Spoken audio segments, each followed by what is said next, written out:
إنا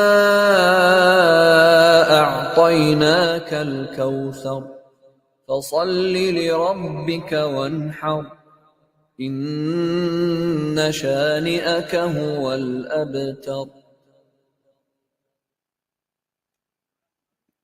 Sadaqallahul Azim. It gives me great pleasure to welcome you to the 17th edition of SOT events, Guardians of the Future, Shaping Tomorrow with Generative AI, Day 2. I'd like to take this opportunity to thank our sponsors, UBL, ABL, My Backpack, MK Books, Franklin Covey, and Kifayat Publishers for their generous support. A special thanks to our lead sponsor, UBL, whose contribution has made SOT 17th possible and impactful.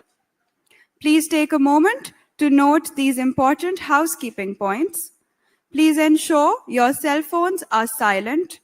In case of emergency, please proceed to your nearest exit point. Always stay calm and follow directions. Please use the SOT app to scan the QR code for session feedback. Share your thoughts on social media using the hashtags Guardians of the Future and SOT 2024. If you need assistance, our ushers are here to help.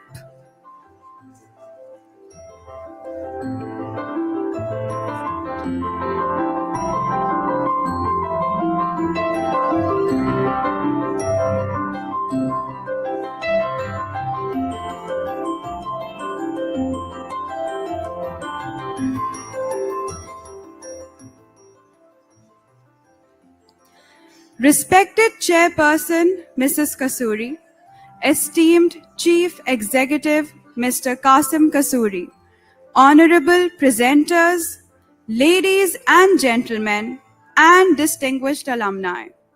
Assalamu alaikum and a very good morning to all of you. I am Anam Hayat, and it is a privilege to host the Distinguished Alumni Awards 2024.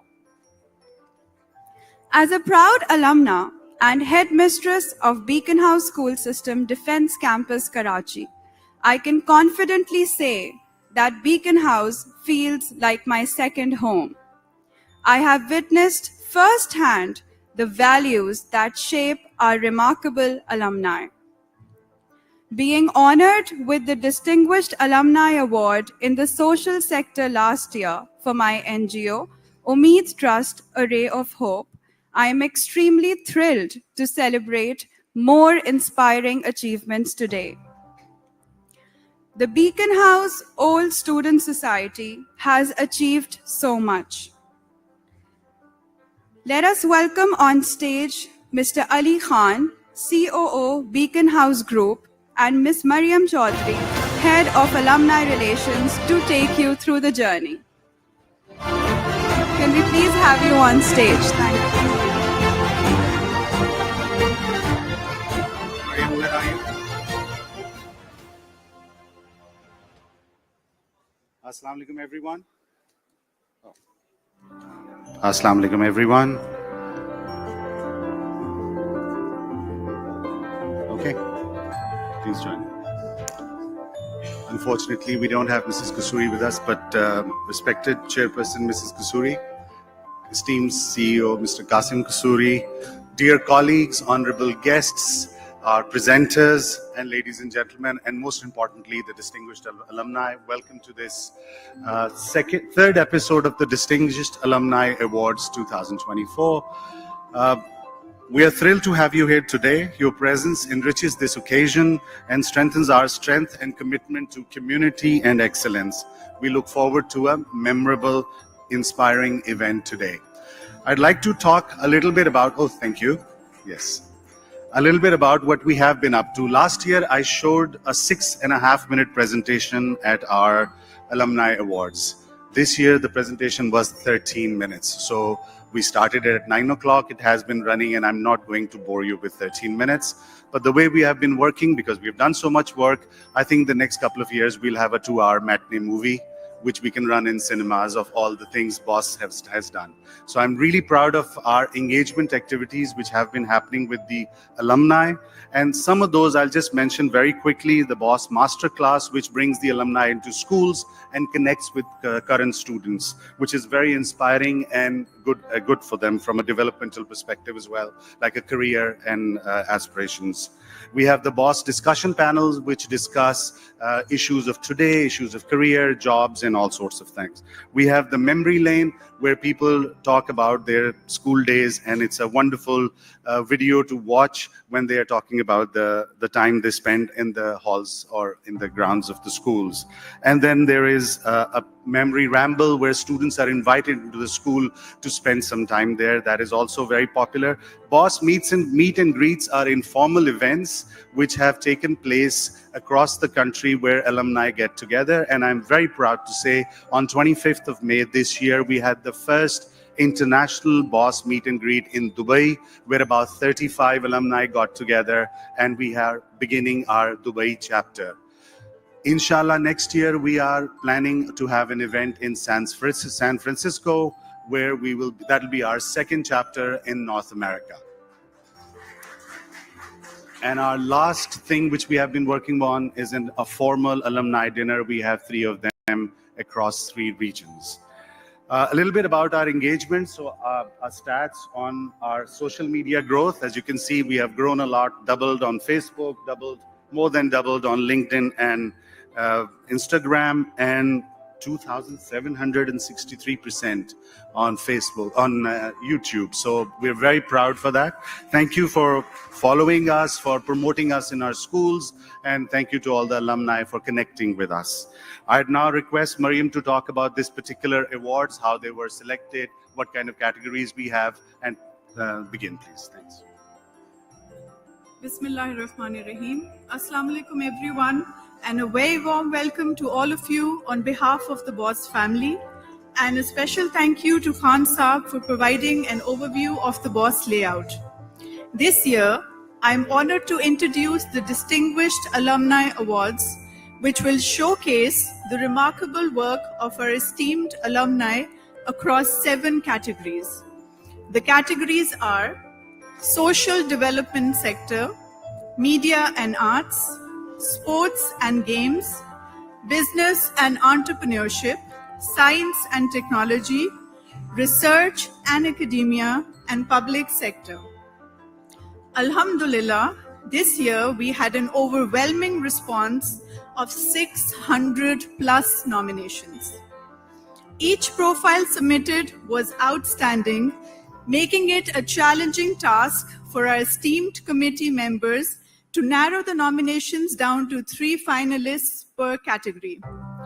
These selections were then reviewed by our CEO, Mr. Qasim Kasuri, who accepted the final recommendations.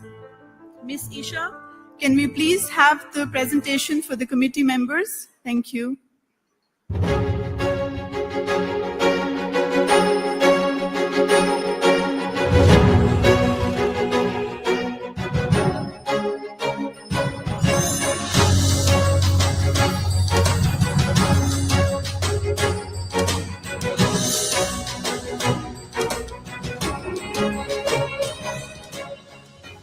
Ms. Farida Shahid, former Principal, Beacon House Group, Center. Ms. Fawzia Rizwan, former Senior Manager, Professional Development and School Improvement, Beacon House Group. Ms. Rifat Nasir, former Group Head, Principal, Beacon House Group, South. Mr. Ali Ahmed Khan, Chief Operating Officer, Beacon House Group. Mr. Mohammad Kashif, Director, Human Resource, Beacon House Group. Ms. Fatima Mudassir, former Head Alumni Relations, Beacon House Group. Ms. Maryam Chaudhry, Head Alumni Relations, Beacon House Group.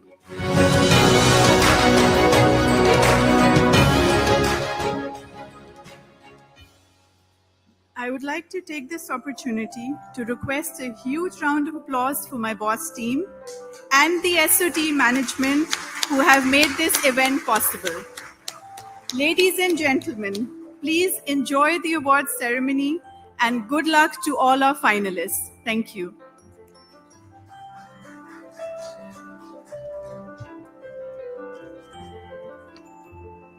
Thank you, Ms. Mariam and Mr. Ali Khan.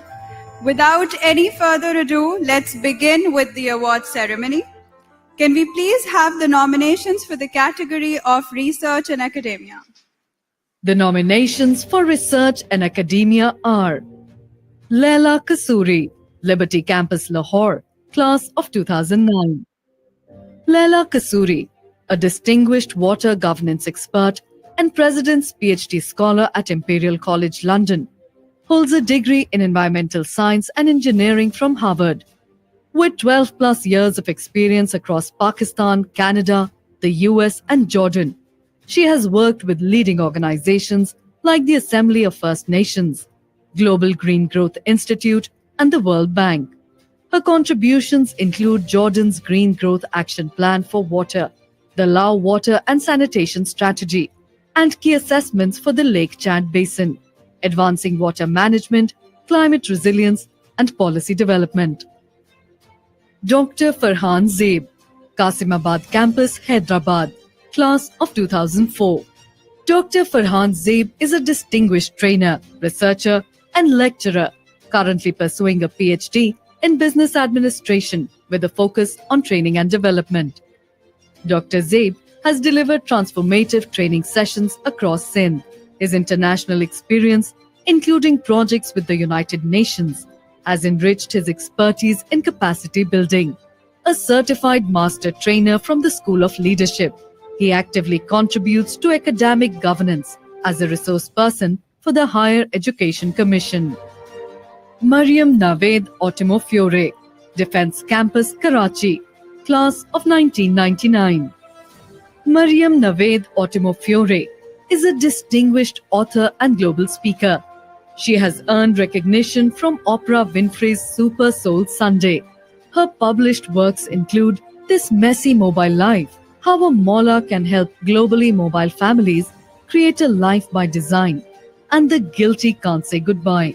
Mariam's work has been featured in publications such as Expat Connect Dubai, Global Living Magazine, The Huffington Post, and Sassy Mama Dubai.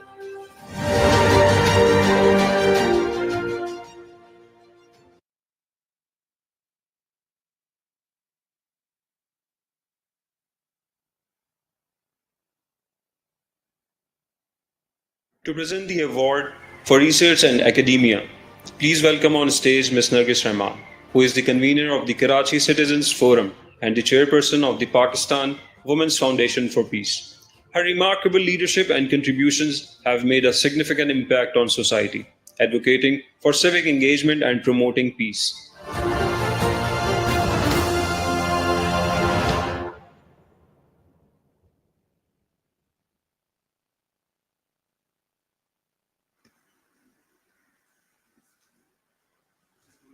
All right, okay. Ma'am, could you please do the honors of announcing the winner?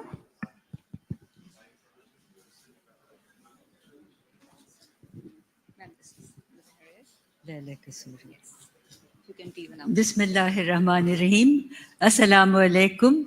It is a great pleasure and a great privilege for me to be in this lovely audience. I don't call it an august audience because for me, every audience that Allah has created for this universe is august. Good morning to all of you.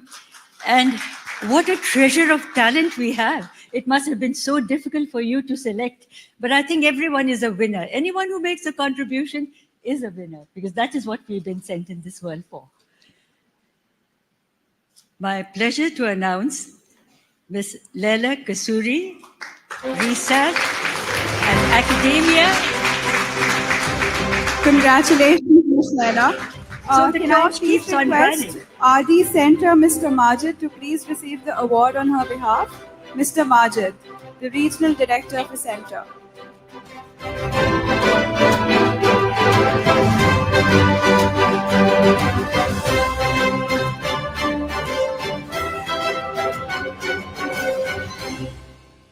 Ms. Laila's sister, Ms. Yasmin Kasuri, is also here. Can we please have her? A huge round of applause, ladies and gentlemen.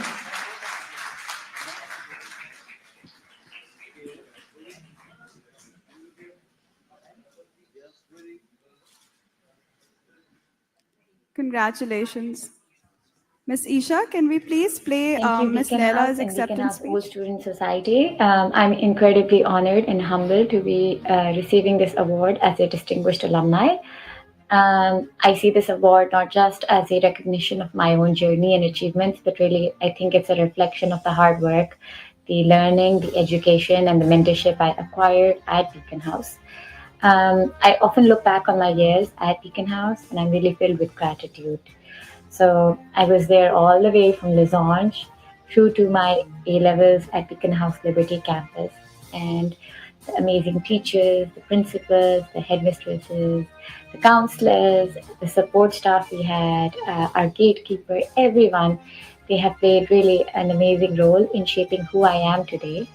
But I'm particularly grateful because they gave me the best of gifts, which is the joy of learning. So I want to extend really my heartfelt thanks to you and to all my fellow Beacon House alumni. I'm really glad to be a part of a community alongside you. And really, I hope together we continue to celebrate one another's successes. So thank you so much. And thanks once again for this incredible honor.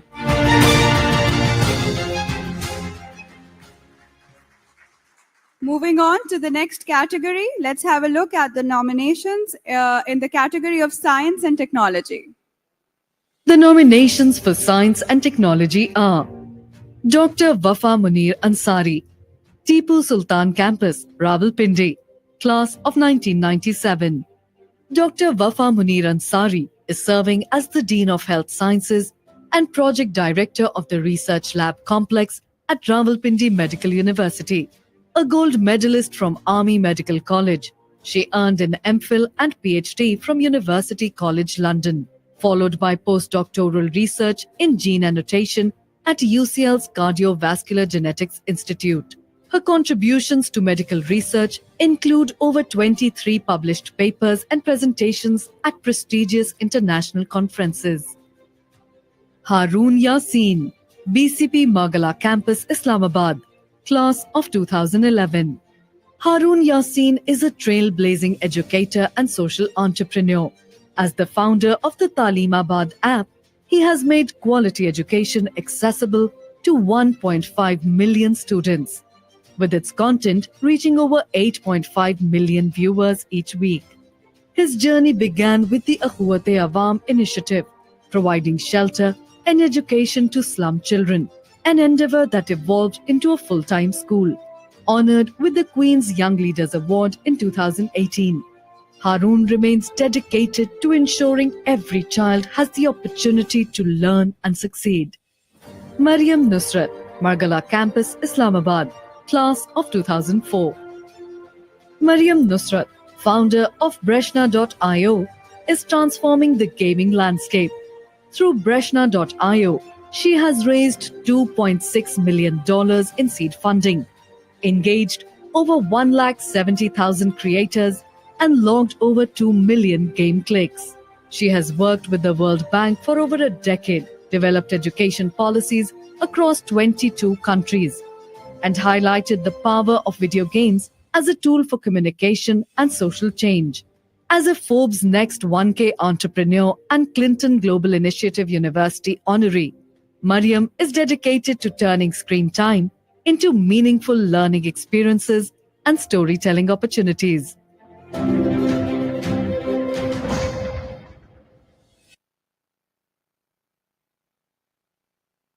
To present the award for Science and Technology, please welcome on stage Ms. Sadia Bashir, who is the founder and CEO of Pixel Art Games Academy.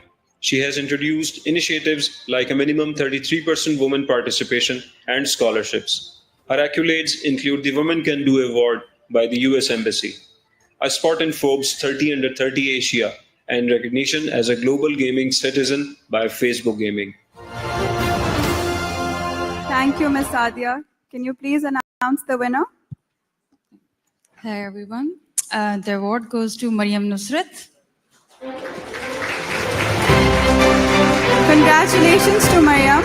I'd like to request Ms. Mariam's brother, Mr. Rizwan Nusrat, who is also the co-founder of Breshna.io, to please come up on stage and receive the award on her behalf. Thank you.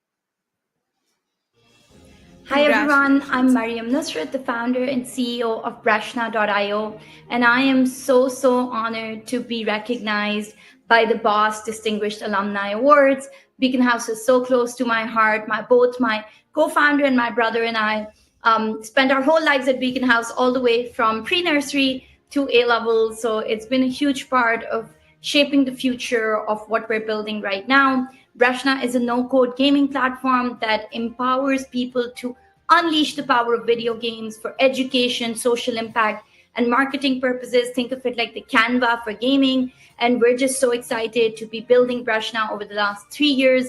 We have 180,000 registered game makers, 2 million gameplays, $2.6 million raised from investors like Paris Hilton and Randy Zuckerberg and Bill Ackman's family office. And we're just getting started. We're on a mission to empower the next 100 million people so they can tell their stories through video games. And we are so happy that Beacon House is game. So thank you so much. Sorry I couldn't be there, but thank you so much for this honor.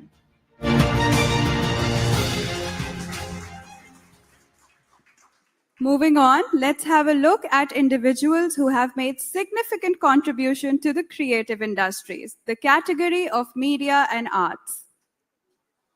The nominations for Media and Arts are Abdul Hannan, Valencia Town Campus, Lahore, class of 2013. Abdul Hannan is a prominent Pakistani musician who is known for hits like Bikra, Seah, and Hare. His track Irade was even featured on Anthony Blinken's 2022 Spotify playlist. Balancing his music career with a role as a software engineer, Hannan continues to push boundaries, captivating audiences across genres. Mariam Saeed Khan, Liberty Campus, Lahore, class of 2010. Mariam Saeed Khan is a multi-talented media professional. Her diverse background includes being a TED Circles host and TED member, featured writer for Dawn, and the founder of Mariam SK Channel.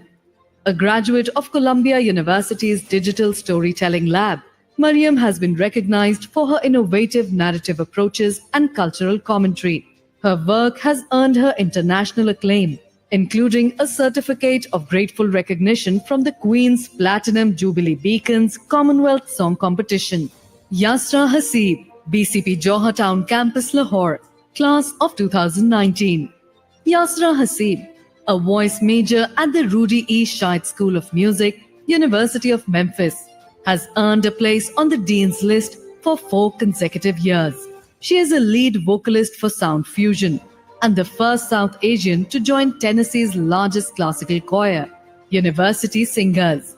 Yasra's talent has earned her a nomination in Lux Style Award for her OST, Darsi Jati Hai Sila. Her song Forever premiered on Nescafe Basement Season 4.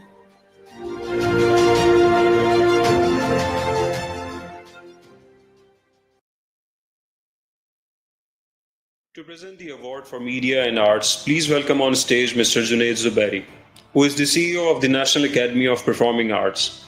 His dynamic leadership has been a source of inspiration to many. Under his guidance, NAPA has become a cultural beacon in Karachi and beyond, showcasing his unwavering dedication to the arts and cultural development. Thank you for coming, sir. Could you please announce the winner? Assalamu alaikum, and thank you so much for inviting me to BOSS Alumni Awards 2024. So the winner of Media and Arts category is Mariam Saeed Khan. Congratulations.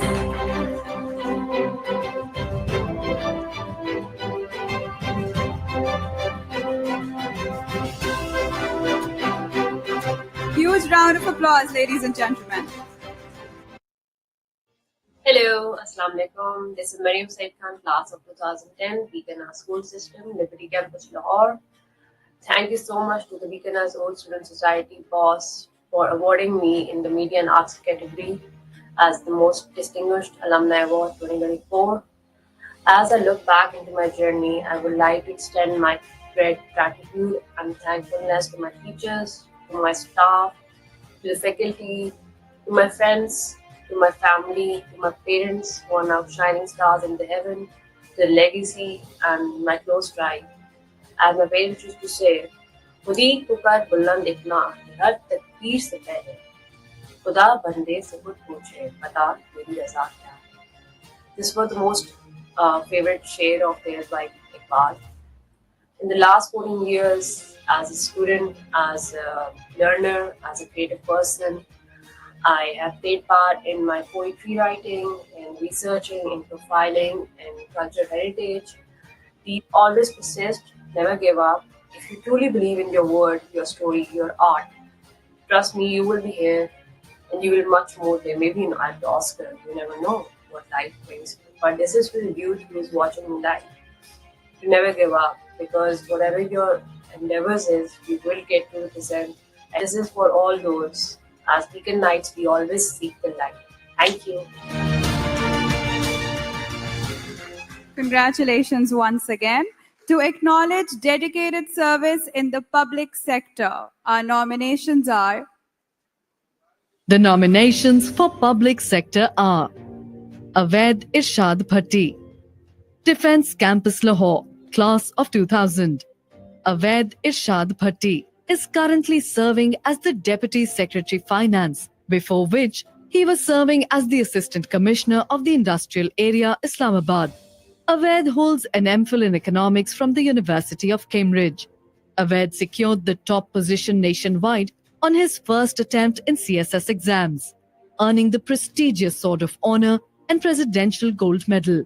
Aved is committed to improving local governance and public service delivery, making him a standout figure in Pakistan's civil administration. Sardar Hamza Basharat, BCP Magala Campus, Islamabad, Class of 2015. Sardar Hamza Basharat, hailing from the underdeveloped village of Poonch, near the line of control, has become a dedicated mentor and advocate for the recognition of unsung heroes in conflict regions. His impactful interview, broadcasted in 15 countries, led to a parliamentary discussion honoring heroes from the partition era. Currently serving as an assistant collector at the Pakistan Customs Academy in Karachi, Hamza brings a wealth of experience in public administration and policy implementation. Ikra Ashraf, Bosun Road Campus, Multan, Class of 2004. Ikra Ashraf is currently serving as a counselor at the Embassy of Pakistan in Riyadh.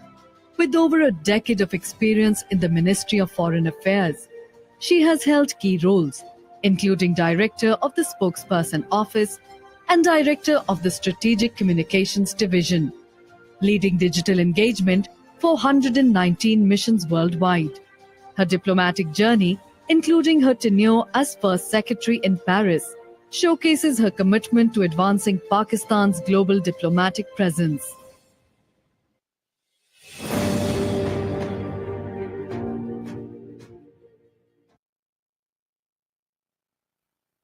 To present the award for public sector, please welcome on stage Mr. Shabbar Zaidi, who was the former chairman of the Federal Board of Revenue and provincial minister in the 2013 caretaker government of Sindh. Mr. Zaidi is also serving as a trustee of the Sindh Institute of Urology and Transplantation and is a member of the Board of Governors for Liaquat National Hospital. Thank you for coming, sir. Could you please do the honors? The winner of the award is Awais Irshad Bhatti. Congratulations. Sorry, it's Awais Irshad Bhatti. Huge round of applause.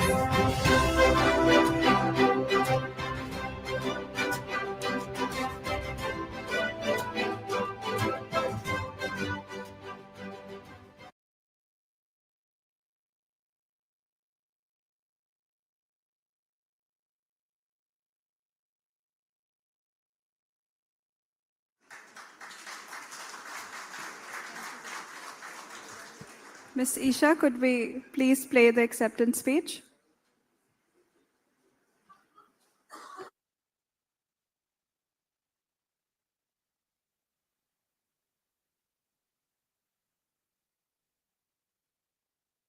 It is with immense gratitude and pride that I stand before you today to accept this distinguished recognition in the public sector category. This moment is a testament not only to my personal journey, but to the values and foundations that were instilled in me from a very young age. I must admit, Beacon House was not just about academics. It was a place where we were encouraged to question, to seek, and to serve. Civil servants in Pakistan carry an extraordinary responsibility. We are not just administrators or policymakers, we are the custodians of the nation's trust. Now, amidst all the challenges that our country faces, I seek to inspire our youth with the values of public service, honesty, integrity, and hard work as were instilled in me by the Beacon House School. I thank you, everybody. Congratulations, Mr. Aved. Celebrating innovative leaders and successful entrepreneurs in the business world, let's have a look at the nominees in the category of business and entrepreneurship. The nominations for business and entrepreneurship are Imran Elahi, Garden Town Campus, Lahore, class of 2005. Imran Elahi is the visionary CEO and founder of Arcadian Cafe. Starting from a humble beginning, Imran has expanded his restaurant into 4 thriving branches across Lahore. Today, Arcadian Cafe stands as one of the most popular dining destinations in the city, celebrated for its exceptional ambience, diverse menu, and consistent quality. Mahrukh Beg, Liberty Campus, Lahore, class of 1994. Mahrukh Beg, the force behind Haryali Market, is redefining entrepreneurship in Pakistan by empowering young talent. With over 6,700 SMEs launched through her platform, she is championing innovation and growth for the next generation. Mahrukh's collaboration with emerging startups like Infinity Studios and support for causes like the Pakistan Children's Heart Foundation underscore her unwavering commitment to fostering talent, driving economic progress, and creating lasting social impact. Anis Khwaja, Bosan Road Campus, Multan, class of 1997. Anis Khwaja, a leading entrepreneur and CEO of MG Apparel, drives innovation at Mahmood Group, one of Pakistan's top 10 exporters. With over a decade of experience, he has diversified the business into textiles, leather, real estate, and food. As a board member for the Export Development Fund and Pakistan Single Window, Anis promotes infrastructure improvements for export growth. Beyond business, he also serves as chairman of the South Punjab Cricket Association.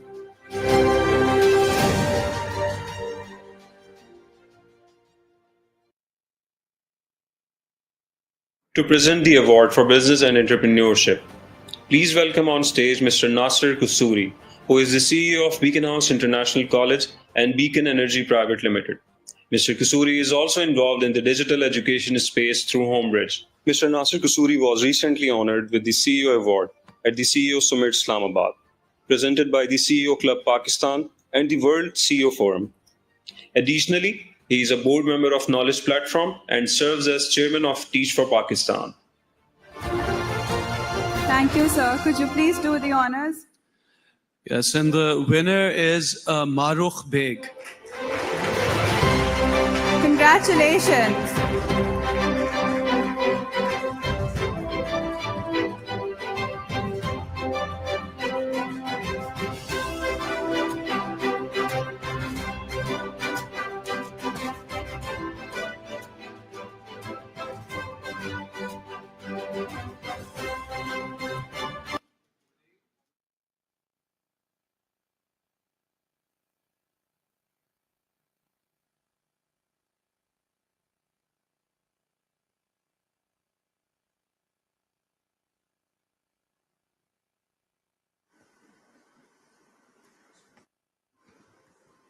Let's have a look. Hello and Assalamu alaikum to everyone. This is Mahrukh Beg. I'm the founder of Haryali, which is an entrepreneurial platform for all startups and SMEs working for women empowerment. I'm deeply honored to receive this award in the business and entrepreneurship category at the Distinguished Alumni Awards 2024 organized by BOSS. My journey started with Lisbon in 1983 and ended in 1994 at Liberty Campus, Lahore. These will remain the best years of my life. I made friends for life. My potential was built.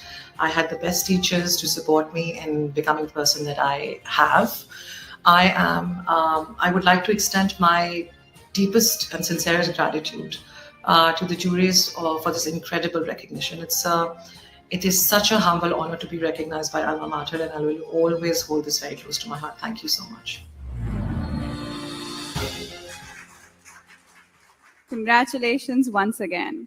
It is now turn for the award in the social development sector, very, very close to my heart. So the nominations are...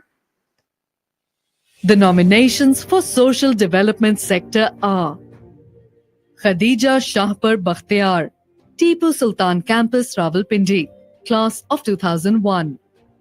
Khadija Shahpar Bakhtiar, a Fulbright scholar, is transforming education in Pakistan through her work with Teach for Pakistan. With a Master of Public Policy from University of California, Berkeley, she founded Teach for Pakistan in 2010, inspired by Teach for America. The organization empowers top graduates to teach in underserved communities, impacting over 10,000 students and fostering a new generation of leaders. Under her leadership, Teach for Pakistan has become a catalyst for systemic change, expanding its reach nationwide. Altamar Saeed, Johar Town Boys Campus, Lahore, class of 2012. Altamar Saeed is a lawyer, social activist, and philanthropist. His commitment to human, animal, and environmental rights has driven transformative change. As founding managing partner of Environmental and Animal Rights Consultants, EARC, he has championed legal protections for marginalized communities. During the 2022 Pakistan floods, his Charity Doings Foundation provided solar-powered water systems, medical camps, and community kitchens, aiding thousands. In 2024, he received the Diversity, Equity, and Inclusion Spark Award from the Humane Society of the United States Expo for his work in interspecies justice. Tania Imran, Liberty Campus, Lahore, class of 2006. Tania Imran is the leader of Ask the Village, a Facebook community empowering women. She has transformed it into a vital resource, connecting home-based entrepreneurs with buyers and providing financial assistance for medical needs and student debts. The community has raised over 1.2 million rupees to support more than 200 families.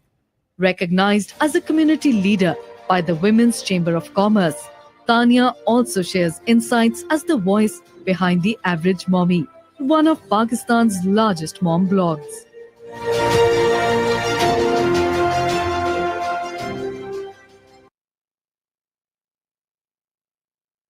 To present the award for social development sector, please welcome on stage Dr. Mohammad Amjad Saqib, who is honored with Sitara Imtiaz and Hilal Imtiaz. He is the founder and chairman of Ukhuwat Foundation, which has disbursed over 232 billion to nearly 4 million families in Pakistan. He is also the driving force behind Ukhuwat College University and also serves as chairperson of the Benazir Income Support Program. Dr. Saqib has earned international acclaim and numerous accolades for his contributions to poverty alleviation and social development. So thank you so much for honoring us with your presence. And the award goes to... Bismillahirrahmanirrahim. The distinguished award goes to Mr. Altamash Saeed. Congratulations.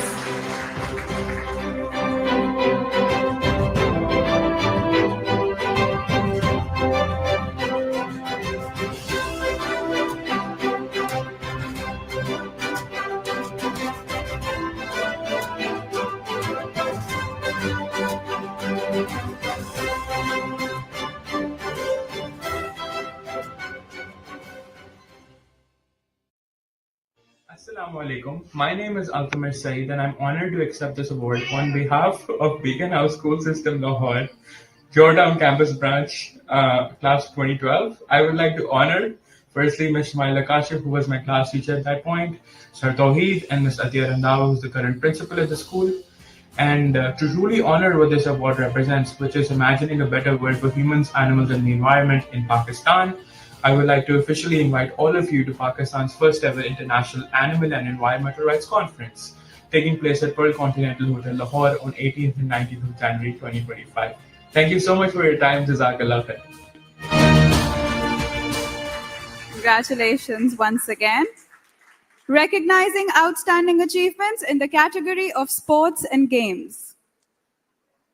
The nominations for sports and games are Mohammad Hassan Khan, Cambridge Campus, Nazimabad, Karachi, Class of 2015. Mohammad Hassan Khan is a rising star in Pakistani cricket. As a left-handed batsman and left-arm orthodox spinner, he has showcased his skills by captaining the Pakistan Under-19 team in the World Cup and performing in the Pakistan Super League with the Quetta Gladiators. His impressive performance in the USA's minor league cricket with the Chicago Kingsmen demonstrates his versatility and dedication. Known for excelling under pressure, Hassan aims for greater heights in the 2024 Major League Cricket Draft. Shamil Hussain, Margala Campus, Islamabad, Class of 2023. Shamil Hussain is an emerging talent in Pakistani cricket.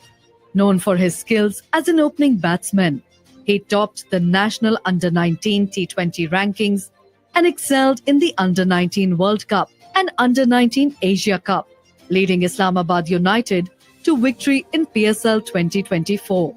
As the only Pakistani Under-19 player to score 150 runs in a bilateral series and holder of the most sixes in the Under-19 Asia Cup, he boasts 1 century and 8 50s in just 17 innings, solidifying his status in Pakistan's cricket landscape. Sayyid Nofil Kaleem, Margala Campus, Islamabad, Class of 2011. Sayyid Nofil Kaleem is a talented and dedicated tennis player, known for being the first Pakistani in over a decade to win an ITF doubles title, partnering with Japan's Yusuke Nishitani and defeat third-seeded Yusuf Rayane and Faris Zakaria in Amman, Jordan. Recognized as Pakistan's top under-18 player, he has also earned the title of Asian Under-14 number 1 by the ATF. With victories in multiple ATF tournaments, Nofil is solidifying his status as one of Pakistan's brightest tennis prospects.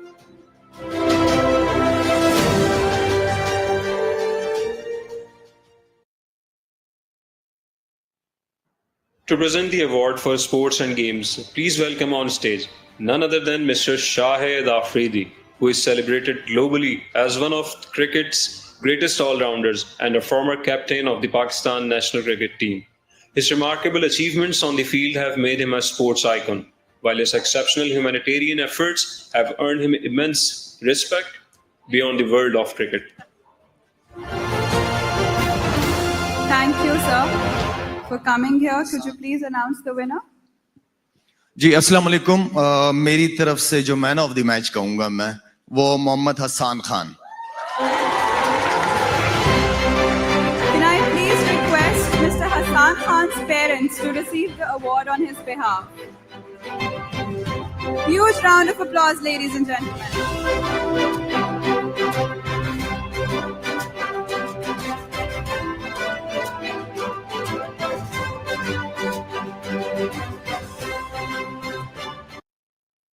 Hello and Assalamu alaikum everyone. This is Hassan Khan and I'm a professional cricketer.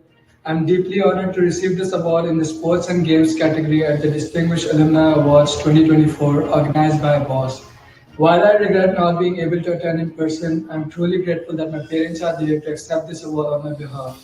They are the cornerstone of my success and the reason I do where I stand today. I would also like to extend my gratitude to the jury for this incredible recognition. It is both a privilege and an honor. I must also acknowledge our principal, Ms. Saira, Sir Tufail, and all my teachers at BSS North Cambridge and North Nazimabad A-Level branch for their unwavering support throughout my academic journey. Thank you once again to everyone for making this possible. Now, finally, please join me in welcoming a man who truly needs no introduction, the CEO of Beacon House Group and the driving force behind BOSS. His visionary, Mr. Qasim Kasuri. His visionary leadership and unwavering dedication have been the backbone of our success. Ladies and gentlemen, please give a warm round of applause for the man of the hour, Mr. Qasim Kasuri.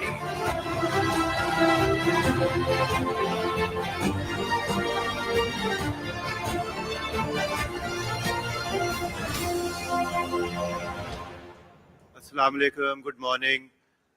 I'm sure some of you are getting tired of seeing me again and again over the last 2 days, but it's truly a privilege to be here today and to have had the opportunity to be part of this. I'm really proud at how BOSS has grown over the last few years. The reality is that BOSS has been around for a very long time. I think it was set up initially by some of the early alumni from our Gardentown campus way back in the early 90s. But one of the challenges with student alumni organizations is that sometimes after the alumni, get busy, they go to university, they start working, they find it difficult at times to keep the momentum going.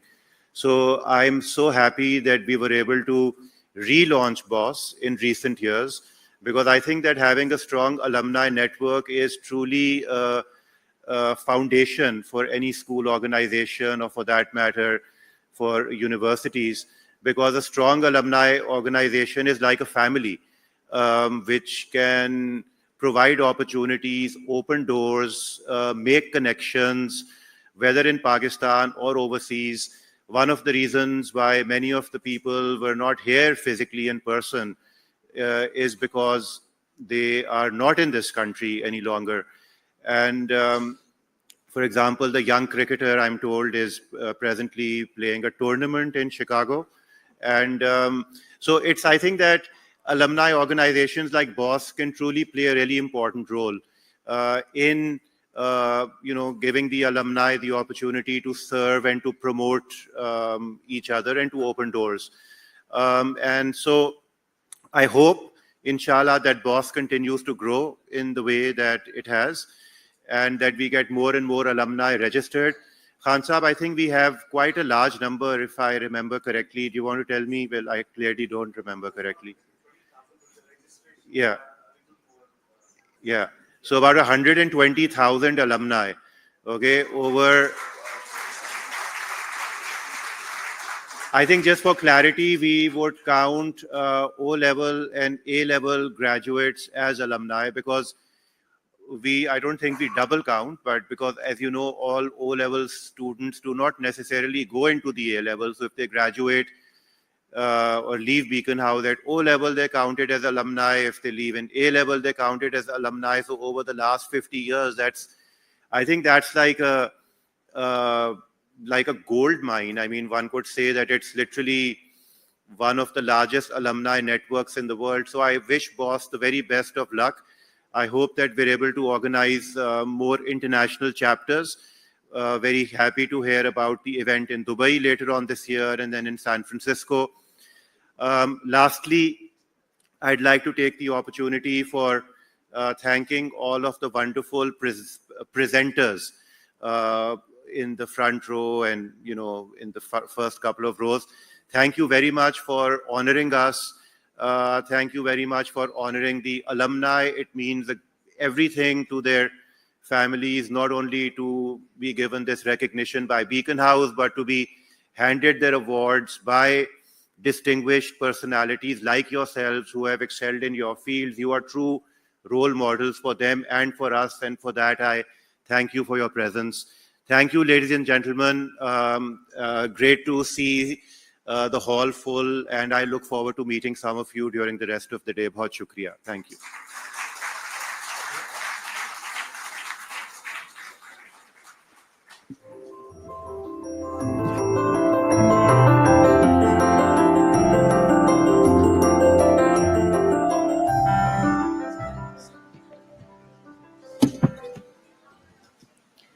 we please call back on stage Mr. Shahid Afridi and Mr. Qasim Kasuri?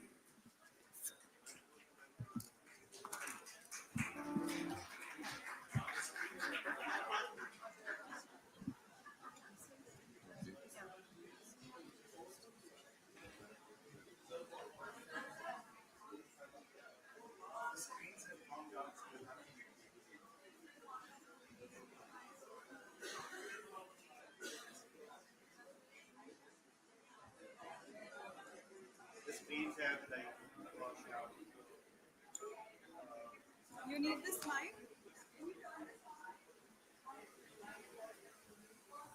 They work in education, Education, healthcare, food security. yeah. Gee, sorry guys. As you saw, we were experiencing some technical difficulties with the screens earlier when we had that very strobe lighty flashing presentation. But now I think they've decided to stop working altogether. So um, I will just explain what we're doing right now. So on behalf of Beacon House, we just want to make a small contribution to the Shahid Afridi Foundation. So we are very privileged to have Shahid here today. We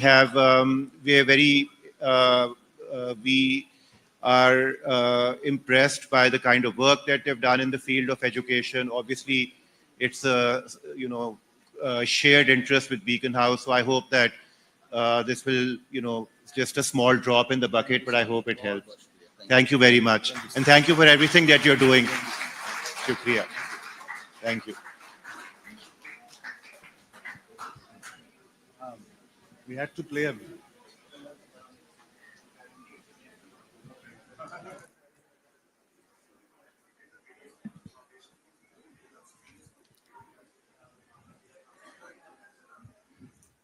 Thank you, everyone, for joining us today to celebrate excellence.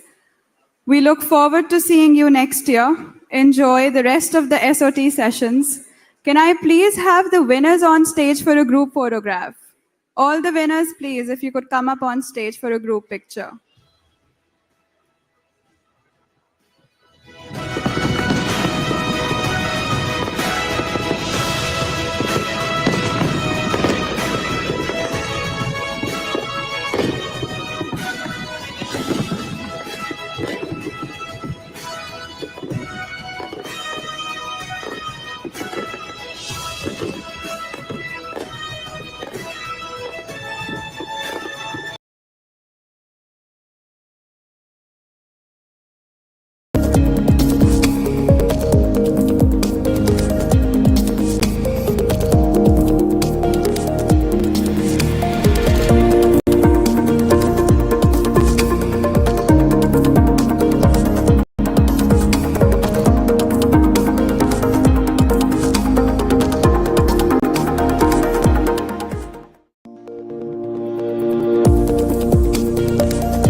generative AI.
We would like to take this opportunity to thank our sponsors, UBL, ABL, My Backpack, MK Books, Franklin Covey, and Kifayat Publishers for their generous support. A special thanks to our lead sponsor, UBL, whose contribution has made SOT 17 possible and impactful. My name is Zara, and I am an AI announcer for SOT events. Please take a moment to note these important housekeeping points. Please ensure your cell phones are silent. In case of an emergency, please proceed to your nearest exit point. Always stay calm and follow directions. Please use the SOT app to scan the QR code for session feedback. Share your thoughts on social media using the hashtags Guardians of the Future and SOT 2024. If you need assistance, our ushers are here to help. The upcoming lightning talks will last for about 60 minutes. We are delighted to have you with us today for Lightning Talks, which promises to be an insightful and engaging discussion. These talks will explore agents of change, stories of impact in action. It is my pleasure to welcome our speaker, Dr. Amjad Saqib. Dr. Amjad Saqib, a decorated civil servant, founded Akuwat, the world's largest interest-free microfinance program, dispersing over Rs. 232 billion to support 4 million families and establishing Pakistan's first tuition-free Akuwat College University. He chairs the Punjab Development Network, a coalition of 160-plus organizations, and serves as executive director of Fountain House, a mental health institute. Honored with the Ramon Magsaysay Award, Islamic Economy Award, and Commonwealth's 31st Point of Light, he also holds Pakistan's prestigious Sitara-e-Imtiaz and Hilal-e-Imtiaz. A Nobel Peace Prize nominee, Dr. Saqib is a renowned author and speaker, advocating poverty alleviation globally. I request Dr. Amjad Saqib to join us on stage.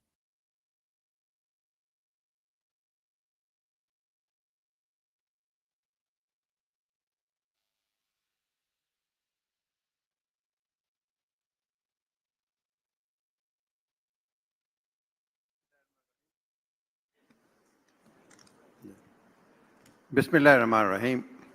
It's a great privilege and great honor to talk to such a distinguished group of people.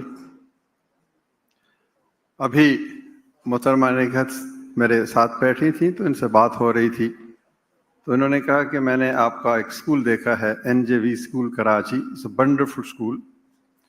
तो उस पर एक फिक्रा लिखा हुआ है कि we should speak in English. इसकी क्या वजह है?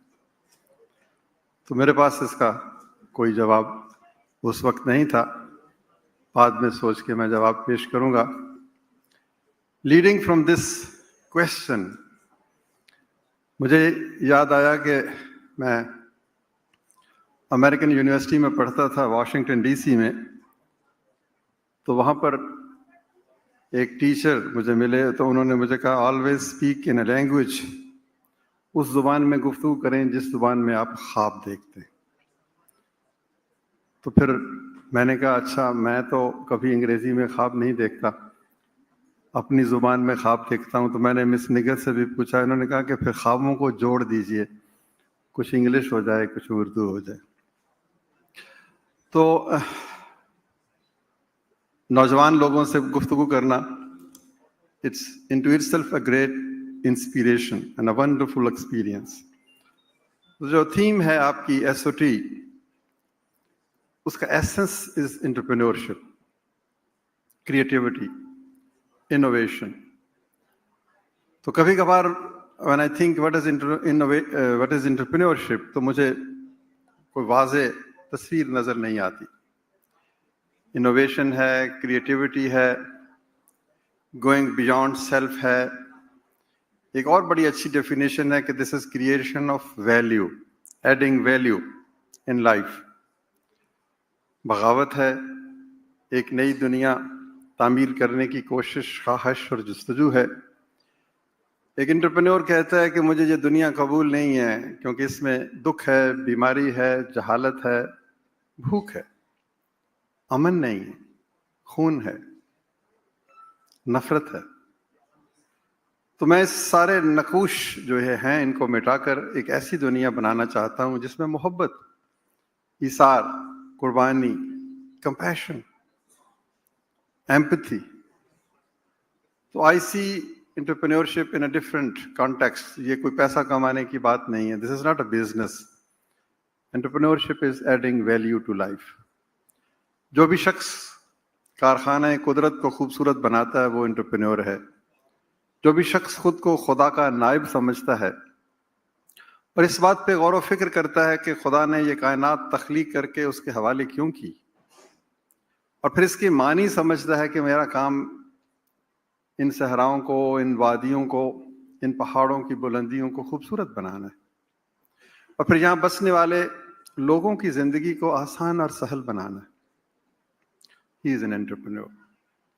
तो अपनी जात के हिसार से बुलंद होकर सोचना, लगे बंधे रास्तों से हटकर कोई नया रास्ता ढूंढना, कोई ऐसी चीज जो पहले किसी ने ना की हो। वैसे तो कोई भी ऐसी चीज नहीं है जो पहले किसी ने ना की हो। वो किसी ने कहा कि सैफ अंदाज़े बयां रंग बदल देता है, वरना दुनिया में कोई बात नई बात नहीं। तो बातें तो वही हैं, लेकिन उन्हीं बातों को किसी और पैराए में बयान करना, तो ये एंटरप्रेन्योरशिप है कि आपने एक ऐसा रास्ता तलाश करना है जिस पर आने वाले लोग हंसते खेलते मुस्कुराते हुए आगे बढ़ते चले जाएं। तो ऐसी ही एक कहानी हमारी भी है। जिंदगी की खूबसूरत बातें कहानियों की सूरत में कही जानी चाहिए। जो भी मुझे उस्ताद ने इल्म के जोर पे पढ़ाया वो मुझे भूल गया, लेकिन जो भी मेरी दादी, मेरी फूफी, मेरी नानी ने मुझे रात को चांदनी, फैली हुई चांदनी के नीचे कहानी सुनाई, वो मुझे नहीं भूली। आप उस्ताद हैं, आप में से बहुत से लोग, तो कहानियां सुनाने से इंसान की, बच्चे की जो इमेजिनेशन है उसमें वुसअत आती। कराची में आया हूं तो यहाँ पर मुझे एक शायर याद आता है, जॉन एलिया उनका नाम है। तो जॉन एलिया का भी एक बड़ा मशहूर शेर है कि हादसा तो एक ही है और वो ये कि आज तक बात नहीं कही गई, बात नहीं सुनी गई। तो हम बात नहीं कहते, कहानी नहीं कहते, आजकल सुनते नहीं हैं। ये बहुत पुराने बात नहीं है, 22 बरस कबल का किस्सा है। Now a little bit in English, madam, आपके हुक्म की तामील में। So it's 22 years old. I was sitting in my office. Somebody was knocking at the door. The door opens and enters a lady. She was all in tears, absolutely desperate. So she came, entered, and sat in front of me on a chair and said that I need your help. I was absolutely shocked to see her condition, and I asked her what kind of help I can render. She said that she lost her husband a few days ago. She had 4 children, and now she is absolutely has no clue what to do. She had some dreams, but she feared that her children will go astray. She said that I'm not a beggar. I'm here to seek some support. If your sister needs some money, she comes to you and asks for some money, and you give her money. That is called Qarz Hasan. Because the money you give, you don't take any profit or any interest on it. So can't you consider me as your sister? And if I ask you to give me $100, उस ज़माने में वो 10,000 रुपए थे. So if you can give me $100 as a Qarz Hasan without interest, I will purchase 2 sewing machines. I will work hard. And I believe that by dint of hard work, I will be able to send my children to school. I will be able to feed them properly, and I will have a roof on my top. It was interesting. We managed to raise $100, presented it to her. She smilingly accepted and said that this is not a charity. I will return it after 6 months. She went away. I forgot. But that lady didn't forget it. Exactly after 6 months, somebody was knocking at the door. The door opens, enters the same lady. But this time, no tears. She was smiling, brimming with hope, optimism. Something extraordinary was radiating from her. She sat on the same chair and said that you were thinking that I would never come back, but I am here. With your $100, I purchased 2 sewing machines, worked day and night, earned enough money, started sending my children to school. We are all talking about education. She said that I'm proud that I sent my children to school. I earned so much that within 6 months I was able to marry one of my daughters. And now we have a secure future. So as per my promise, I'm here in front of you. She opened her wallet, took out 10,000 rupees and gave it to me. I was absolutely thrilled on account of her story, her struggle, her resilience, her courage, and her honesty, her integrity. While going away, she said that, may I give you some advice? I told her, no, I have already gotten advice from you. What is life? What is entrepreneurship? What is leadership? What is being a mother? What is struggle? How one doesn't surrender?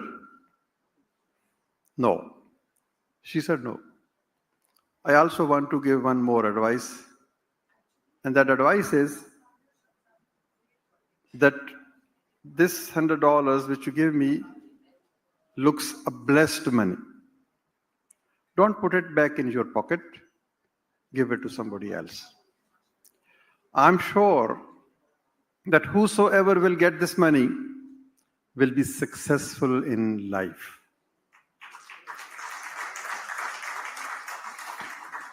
So that was a moment. Certainly there are some moments in life which change the whole destiny, whole course of your life. So if you allow me to say in Urdu, तो मैं कहता हूँ कि वो एक लम्हा आने वाली जिंदगी, अगर मेरी दरखास्त हो तो मुझे बोलने दीजिए. तो वो एक जो लम्हा था वो बहुत से लम्हों का नकीब था. बाज़ औक़ात एक लम्हे में इंसान के सामने जिंदगी के बहुत से राज मुनकशिफ हो जाते हैं. कोई एक लम्हा ही ऐसा होता है जो हमारी जिंदगी के तमाम रास्तों को बदल देता है. एक नया रुख, एक नया उफक, एक नई काविश, एक नई जुस्तजू. तो ख़वातीन हज़रात, that was the first $100 which we gave 22 years ago. And will you believe that where we are today? We have dispersed, starting from $100, around $1 billion as interest-free loans. We started from one family, and now we have reached 4 million families, which comprise 30 million people. We started from a dilapidated home, a Kachi Basti in Lahore. And now we are working in more than, alhamdulillah, 400 cities of Pakistan, right from the heights of Himalayas, Karakoram. Ashari Sahib is sitting here, he is working there in the heights. From Gilgit-Baltistan to Skardu to the shores of Arabian Sea. My friend Nazir will be witness to this. So this is the whole panoramic view. As they say, the journey of the mountain starts with the first step. That was the first step, 23 years ago. Just $100. ये 10,000 ऐसे ही हैं जैसे हम शाम को coffee P लेते हैं.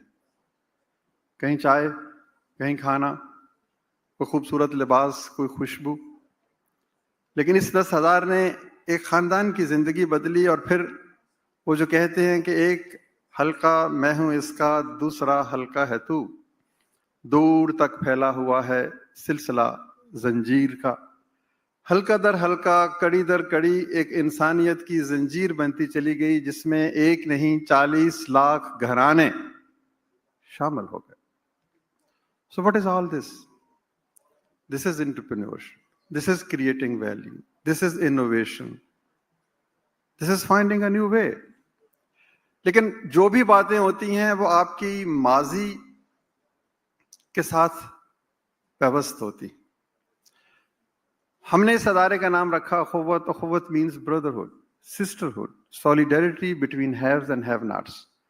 The concept ये है कि अगर पाकिस्तान में 50% लोग हैव्स हैं, so there are 50% who are have nots. इधर से एक शख्स उठ के इधर के एक शख्स को कहे कि क्या गम है जो रात है अंधेरी, मैं राह में रोशनी करूंगा। तुम मेरे दोस्त हो, तुम भिखारी नहीं हो। मैं तुम्हें कशकोले गदाई उठाते हुए नहीं देखना चाहता।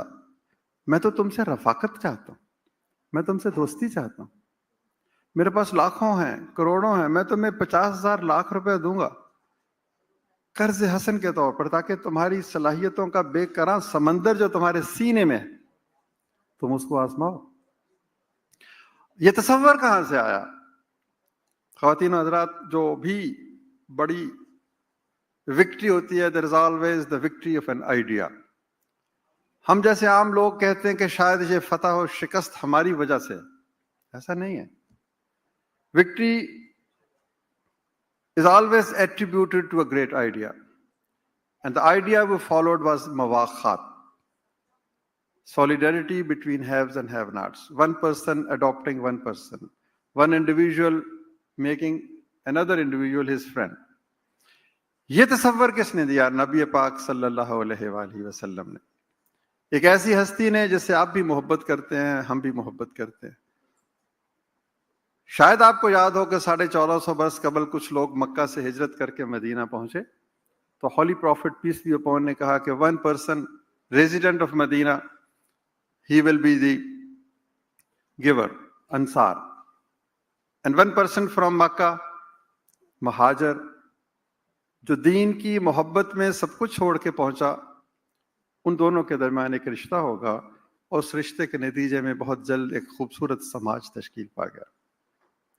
तो ख्वातीन हजरात, this is the message.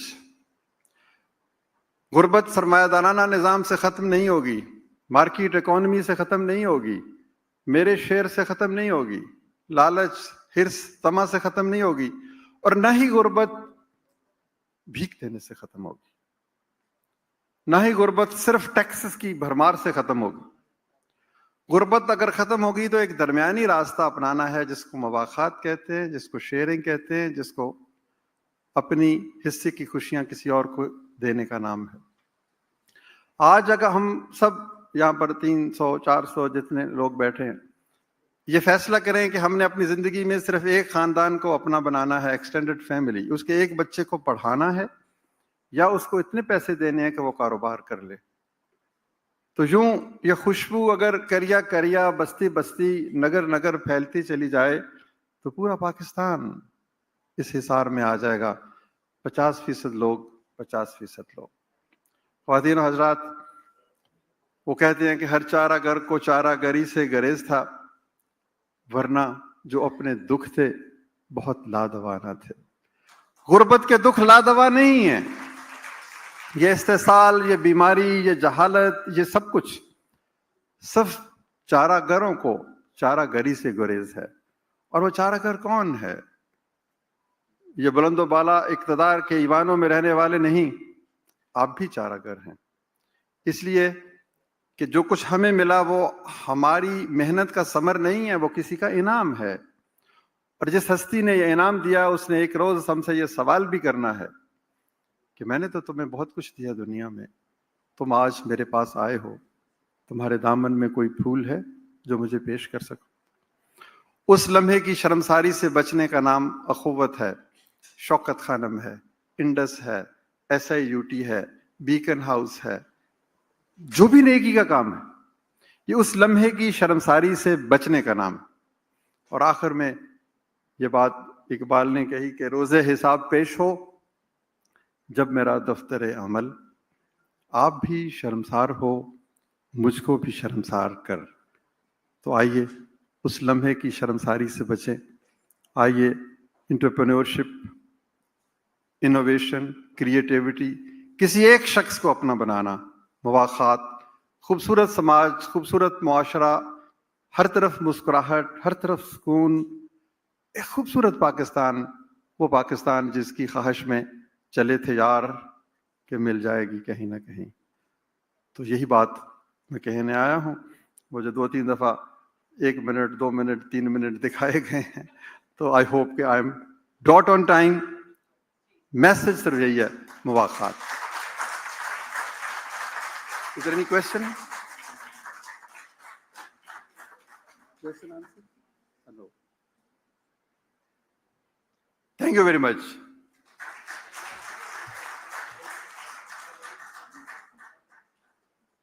It is now my pleasure to welcome our speaker, Mohiuddin Wani. Mohiuddin Wani is a senior public sector professional with over 22 years of experience in Pakistan's provincial and federal administrations. A BS21 officer promoted in 2019, he has held leadership roles across provincial departments, federal secretariat and autonomous bodies, including Section 42 companies. Mohiuddin also served in the Islamabad Capital Territory and worked with the Asian Development Bank on secondment. A Civil Superior Services graduate from the Federal Public Service Commission, he has brief tenures in the Establishment Division, FBR, PRA, and the Ministry of Commerce, bringing extensive expertise in public sector management. I request Mohiuddin Wani to join us. Thank you very much for inviting me to speak on this occasion. And the first thing I would like to share is that state has to be responsive, and until and unless the state public servants are not champions of change, it's difficult to bring change on ground. And because the maximum resources are with the state at the federal level, at the provincial level, and at the district level, and these resources have to be disproportionately now relocated and reappropriated towards the education sector to bring about meaningful change in the national landscape of Pakistan. Because education will trigger economic growth, education will trigger peace, tranquility, development, and everything. Until and unless we invest and we devise a policy and implementation plan which is more focused towards education, we are heading nowhere. Private sector can contribute to a certain extent, but until and unless we reach out to the poor kids of Gilgit-Baltistan, of Balochistan, Amaran, Tharparkar, Kashmir, and Rajanpur, and other underprivileged districts, we can't change the landscape of educational development. Prior to this assignment, I was posted in Gilgit-Baltistan. I have also served in Punjab Education Foundation for 2 years. So I've learned a lot, different approaches of governance, and how to improve the enrollment, the literacy, and how to improve the quality of education. Because expansion in education is important, equity in education is important, excellence in education is important, and to promote employability through education is equally important. So we have to combine all these factors, and we have to embed all those initiatives which are more helpful in achieving these 4 or 5 goals. So in Islamabad, we have tried our level best in the last 5-6 months to make Islamabad a model district of educational excellence. And I would like to share a few activities. And you can see 48% of Pakistan kids, students, they are malnutrition or stunted based on UNICEF study, WFP studies, and World Bank studies. So if the kids are like their weight is low, their height is not appropriate, their BMI is not correct, so there is no point of expecting from them a good learning outcome, or even they are maybe not enrolled. So 26.2 million kids outside the schools, at the background is poverty and hunger. So in Islamabad, we started school meals program, and interestingly, in the posh areas also, the stunting or the malnutrition or malnourishment rate was 48%. So you can see now in the last 5 months, This has gone up by 65,000 students being fed in the primary school, school meals, with all the cultural meal available to them. And we are getting good results of like getting enhancement of 25% enrollment in public schools just by this one intervention. An improvement in their BMI and enhancement of school attendance from 65% to 95%. So you can see one intervention from nutrition side, nothing directly to do with education, but it helped in the health of students, in the kids, in the schools, and also their education, their attendance, their enrollment, and their learning outcomes. We have also tried to promote the concept of health and hygiene in schools. You can see wash facilities have been established in schools where kids are being encouraged to like go through this exercise of utilizing these services for better a clean environment, and it also helps in preventing them from infectious disease. And we have also established 125 basic health units, dispensaries in the schools, where staff nurses have been employed, all the staff has been trained in the triage facilities. In addition, every school is getting free eye screening facility, where those kids who are found short-sighted, they are being given free glasses. The girls are being given hygiene kits. In addition to, they are also being provided with folic acid supplements. We have also started establishing sports arenas in public schools with gyms, outdoor gyms, indoor gyms, and school kits, sports kits to school kids, free tracksuits to primary school kids, so that their physical well-being is ensured prior to what if we expect they should learn better in the schools. In addition, we have also started converting all the model colleges and schools of Islamabad into high-impact IT institutes by establishing state-of-the-art IT labs, so that the kids, they get benefit from data science, AI, and blockchain courses from the top of the line universities. So it's a partnership between us, Namal, Comsec, GIK, and they are benefiting from it through these courses in these institutes. In addition, we are the first public schools in Islamabad who have started early childhood education as a model concept in Islamabad in public schools. And we have hired specialized teachers through third-party hiring, and now they are delivering excellent results for the last 4-5 months. And we are going to expand this network from 100 to 200. You can also see we have started renovating and upgrading the internal decor of schools, from colorful ecosystem to new washroom facilities, new secured boundary walls, secure premises, so that the kids are attracted to these schools to learn more, to stay there, to enjoy those premises, and that's the whole purpose of doing this. You can see these colorful this colorful ecosystem of learning in our government schools. We have also started the solarization program in government schools of Islamabad. So 125 government schools will be solarized in next 3 months. It has already started.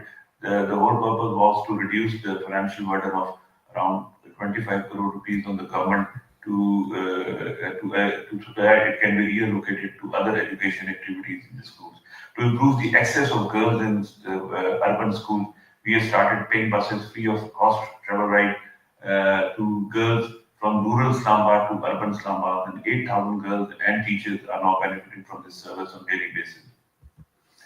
So I have already talked about these high-impact digital training institutes, the state-of-the-art IT labs. 70 of these labs have been established in urban and rural schools, and you can see we have converted them into digital learning hubs, where not only IT courses are being run, but other courses are being run through the smart screen concepts and provision of free connectivity to these institutions.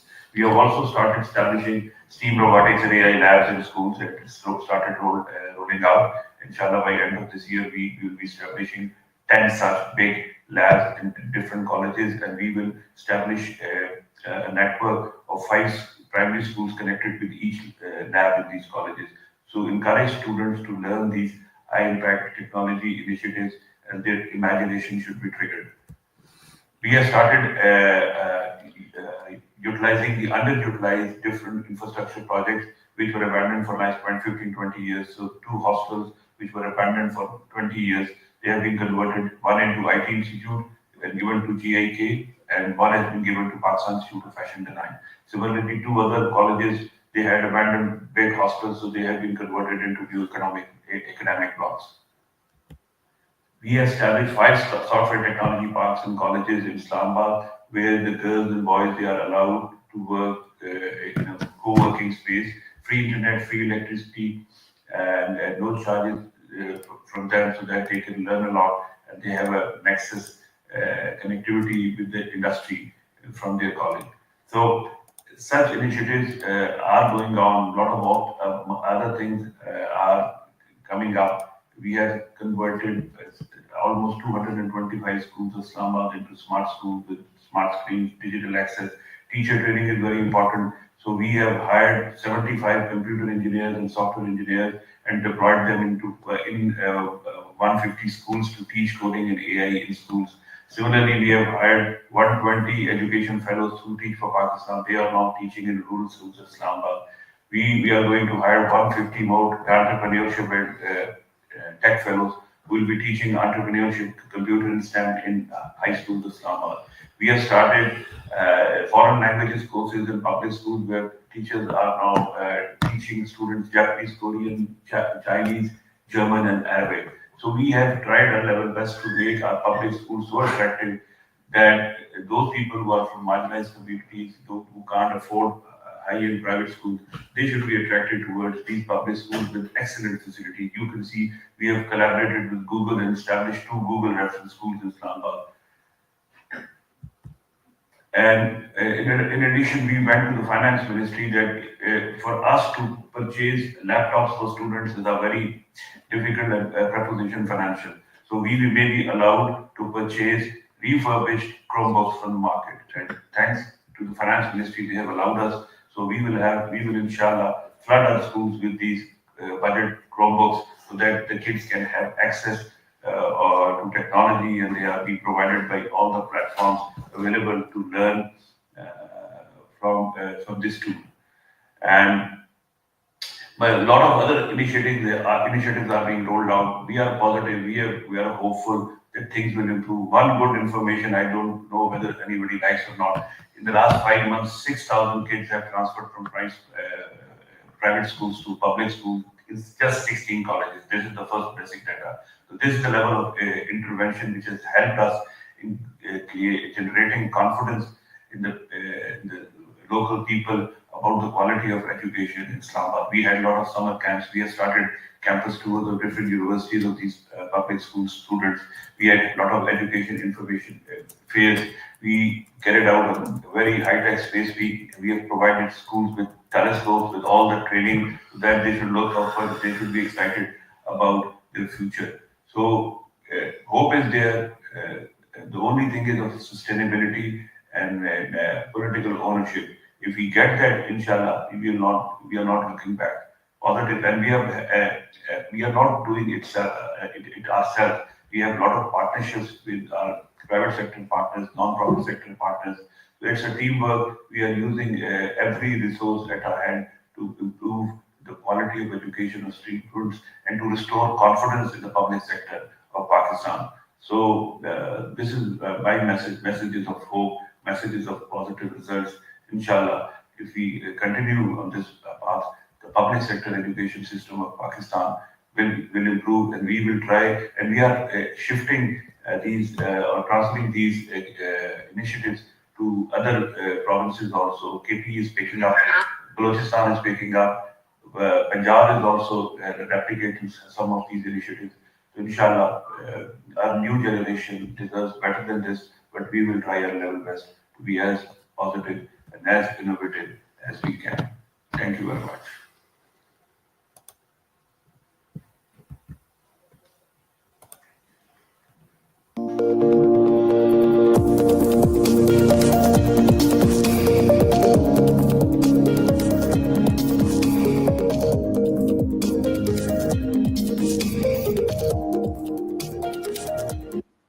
it is my pleasure to welcome our speaker, Khawaja Muzammil Ahmed. Khawaja Muzammil Ahmed, a 13-year-old AI prodigy from Karachi, is Pakistan's youngest OCI Generative AI certified professional. Self-taught since age 7, Muzammil is proficient in Python, C++, Flutter, and Dart, and has developed numerous AI and IoT projects. A highly regarded speaker, he has lectured at IBA, NED University, and internationally, sharing his expertise with students and professionals. Muzammil holds certifications from Eastern Michigan University, Oracle, and Google, and has taught AI to students in the US, Canada, and UAE. His journey highlights Pakistan's youth potential in technological innovation. I request Khawaja Muzammil Ahmed to join us on stage.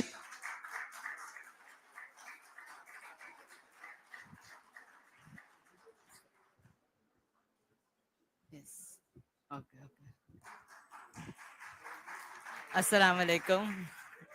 Assalamu alaikum and a very good morning to you all. It's lovely being here, and my name is Muzammil Ahmed and I'm currently 14 years old. And before I begin with my talk, I would like to give a short introduction about who I am and what I do.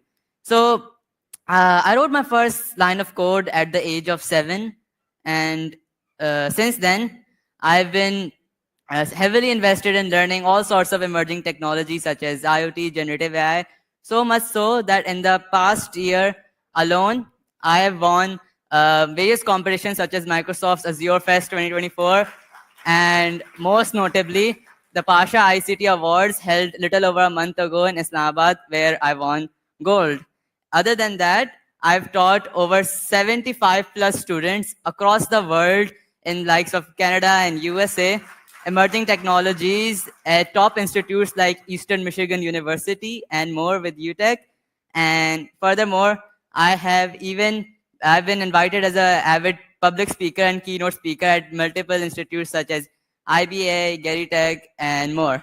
So that was, about short introduction about me. And today I want to talk about something that's really meaningful to me, which is the future of education in Pakistan that we can develop with the advent of generative AI. See, generative AI, when you hear the term generative AI, the first thing that probably comes to your mind is large language models such as ChatGPT or any other. And that is rightly so. We all know that this revolutionary technology was released at the end of 2022, near November, December, when the world was introduced to this, and since then it has changed various industries. But the actual technology, the actual architecture of this predates back 7 years to 2017, when Google released the paper Attention is All You Need. This was released by Google, and in this paper, a key architecture was introduced, which is known as the transformer architecture. And this is basically the brain and the underlying architecture of every single LLM out there. And the thing is, and very ironically, Google made this and didn't think much of it. They used it for their Google Translate and stuff like that. But the research and development team at OpenAI were keen enough to develop the world's first large language model, which now powers this transformer architecture, all the LLMs in one way or another. So this research and development by OpenAI led to such a breakthrough and such a revolutionary technology. And just like that, it changed various and many industries. And today, I want to talk and share my perspectives on how I think generative AI could transform education in Pakistan, right? So, other than that, in 1984, a researcher named Benjamin Bloom released a paper known as the 2 Sigma problem. In this paper, he discussed that he went out to measure the effectiveness of various ways of studying, whether this is a conventional class with a teacher and many students, or it is one-to-one tutoring. He went out to see how effective each one of these strategies were, and the results were eye-watering. It is said that the students who were taught one-to-one retained the information 2 times more than in a conventional class.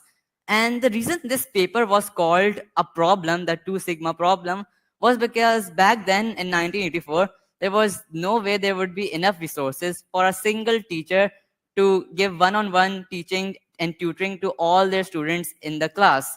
But in the 21st century, with the advent of generative AI, I think that's no longer going to be a problem. Generative AI is a tool which we could use to overcome this problem and enhance education tenfold for each and every student. And this could be a breakthrough and game changer for teachers as well in preparing their material and enriching their lessons. And here are a few ways that I think we could apply generative AI in the classroom starting from today. As an educator, as an educator of programming and stuff like that, I had to check many programming assignments, many programming homeworks, and I know how tedious the task of checking homeworks and assignments are. So what if you had an AI agent that could automatically grade and analyze a homework, grade it, as well as provide constructive feedback, constructive grading for that particular student? And it isn't going to be some robotic voice that's going to grade your assignments. It's going to be a LLM that is aligned with your school curriculum, aligned with the teacher you are, and aligned with what you are doing. That's one of the use cases of generative AI. Another one I would like to touch upon is the creation of quizzes, assessments, and tests. We all know that at the end of a semester, we have assessments or quizzes or tests. And the thing is, these are not a one-size-fits-all solution. Some tests, some things are good for some students, but are difficult for other students. So what if there would be an AI technology that could analyze students' learning style, their weaknesses, their strengths, so it develops an assessment that is aligned with them and is able to challenge them and test their knowledge appropriately and adequately, so that the students are able to move at their pace and are not hurrying to catch up with the rest of the class. This is a major problem that we see in today's classrooms. And lastly, one other thing that could happen is that generative AI could be used to analyze students' progress. And after school hours, we could create a chatbot for each educational institute that could analyze and provide feedback and support for students after the class has ended. For example, whatever you learned today, if you find any difficulties in that concept, you could ask it and it would give you information. And the thing is, this is not like any other LLM which you could ask it, because this chatbot, this LLM which you are going to be using, is going to be trained and aligned with what you are trying to do, with what you're trying to achieve, with your school curriculum, with your teaching style. So it's going to be easy for students to adopt this and do not feel sort of, something coming out of the blue. So that was the third use case. And the thing is, other than that, is that there's often a big misconception that implementing generative AI, implementing any sort of AI, is a very costly task. And I'm here to tell you that that's actually not true. Yes, I'll agree that training a LLM can cost billions or billions of dollars, but we don't have to start from scratch. We could use tactics like fine-tuning, in which we update a LLM's parameters. As you can see in this diagram, we update its parameters, its neural networks, so the information, the LLM data, is based on your school, on your teaching style. That's the power of LLM fine-tuning. Or another method we could use is called retrieval augmented generation. With this method, you connect an external data source to the LLM with vector databases and embedding models that provide a data source for LLM to answer user queries. And these are some technical things, but in the past few months, I've noticed that solutions have come, no-code solutions, where you just have to drag and drop things have come available for teachers, students. Now that you can make LLM applications, AI generative AI applications, without having any technical knowledge whatsoever. So that's how quickly progress is moving. And the barrier of entry is so low that I think everyone should create their own personal assistant that is based on their own data, their own life, and is aligned to solve their own problems. Now, that was a few methods we could use, how we could use generative AI to help in the classroom. And there even comes the talk of AGI, artificial general intelligence, which is presumed to be an AI that is as capable as us humans. Now, the difference, and many people are confused with this, is that the AI that we are currently at and artificial general intelligence are two completely different things. It's like the difference between a bomb and a nuclear bomb. A bomb does some other sort of chemical reaction, while a nuclear bomb splits atoms. So just like that, when we are talking about AGI, we are talking about some completely other technology that we do not even know how we can make, how it will exist. So the race shouldn't be to boost the amount of GPUs you have. The race should be to bring researchers, bring development teams to think and brainstorm how we could develop this technology known as AGI to benefit humanity as a whole. Now, that was my speech regarding tutoring and AI. And I hope you learned something new. I avidly share my learnings, journey, and teachings, whatever I learned, on my LinkedIn, which you can find over here on the screen. And I hope to connect with you all today. And yeah, I really enjoyed here, and thank you for your time.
to take this opportunity to thank our sponsors, UBL, ABL, My Backpack, MK Books, Franklin Covey, and Keyfiat Publishers for their generous support.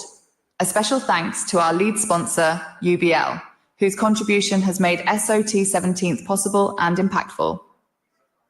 My name is Zara, and I am an AI announcer for SOT events. Please take a moment to note these important housekeeping points.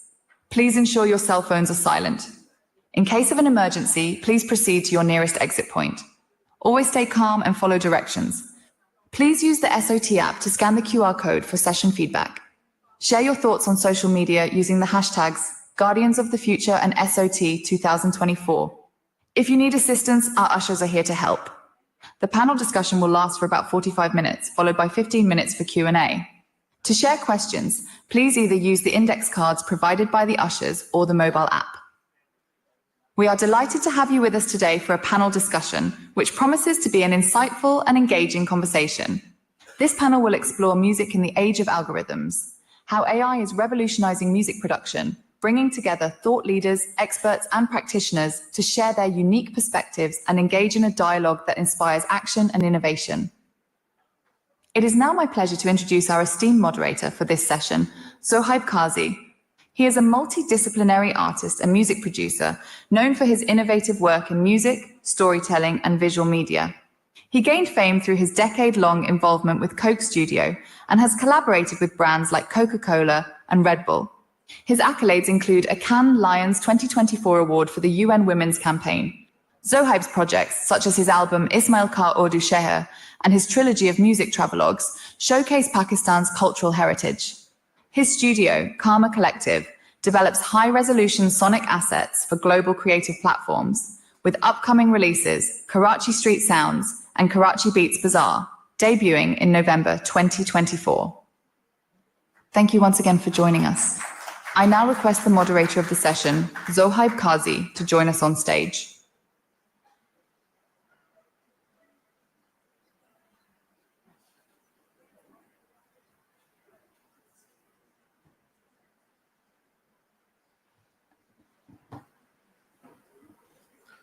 Hello, Ji, Assalamu alaikum. So welcome to the panel that we are over here for, Music in the Age of Algorithm and How AI is Revolutionizing Music, or what we have been discussing. All of us are going through quite an existential crisis because of where it is. And we're going to quickly show you why we are feeling that. So I'd like to call upon Ms. Tina Ji, please.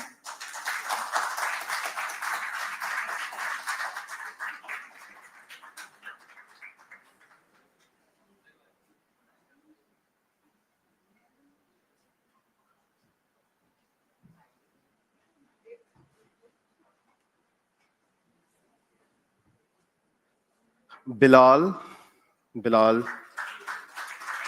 Ali.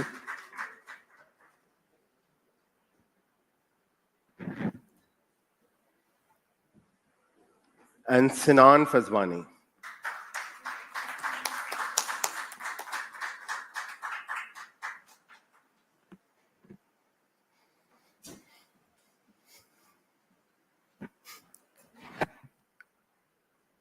So I'm going to start with the introduction of the first person on my left, which is Bilal. Bilal is a singer and a songwriter, and he's based out of Karachi. Sinan. Sinan is a renowned musician and a music producer, and he brings his expertise to Grey Studio Productions, renowned for his remarkable work as an artist in Pepsi Battle of the Bands Season 1. He has captivated audiences with his musical prowess. With a background in iconic bands and collaboration with top artists, he offers top-notch audio production services from music productions to sound design.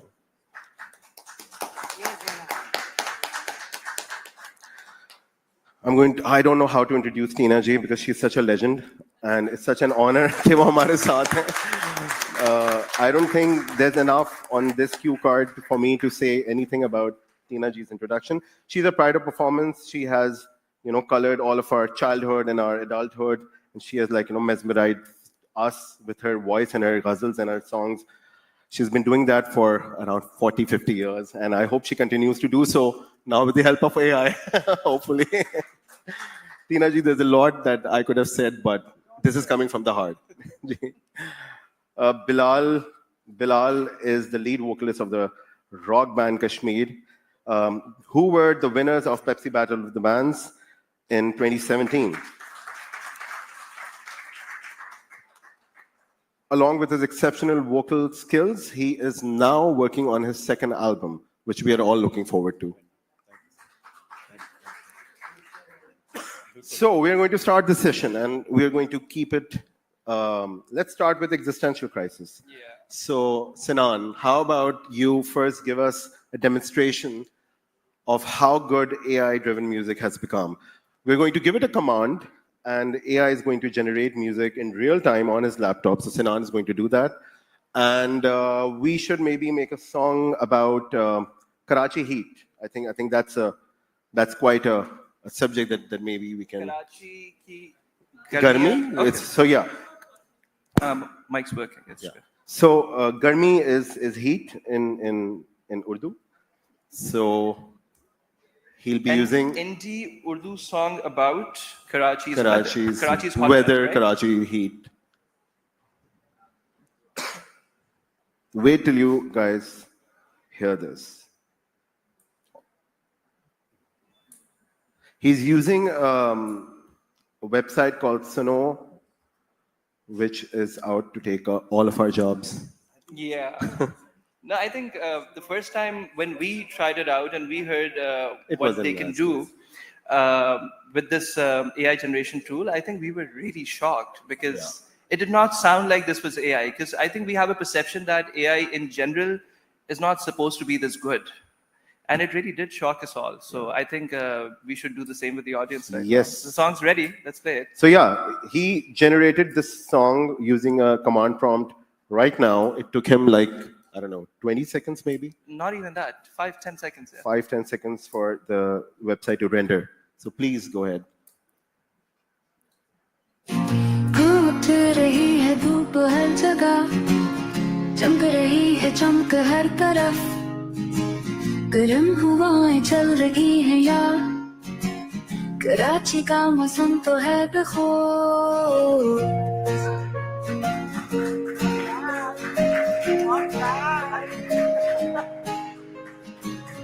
पानी की प्यासी हर गली, सूरज की तपिश से कोई बच न पाए, चाय की दुकानों पर रश लगा, गरम दिन है सबको रुला।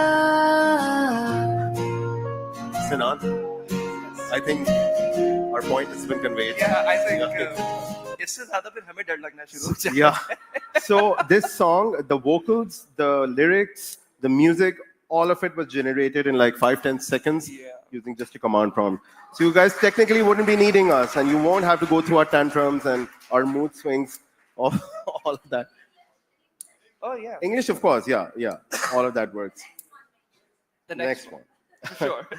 So I'm going to start with Tina ji, and the one question that I actually. सुनो ये काम करता अच्छा जी. हम लोग जाएं आप तो कभी भी नहीं जा सकते, हम जा सकते हैं.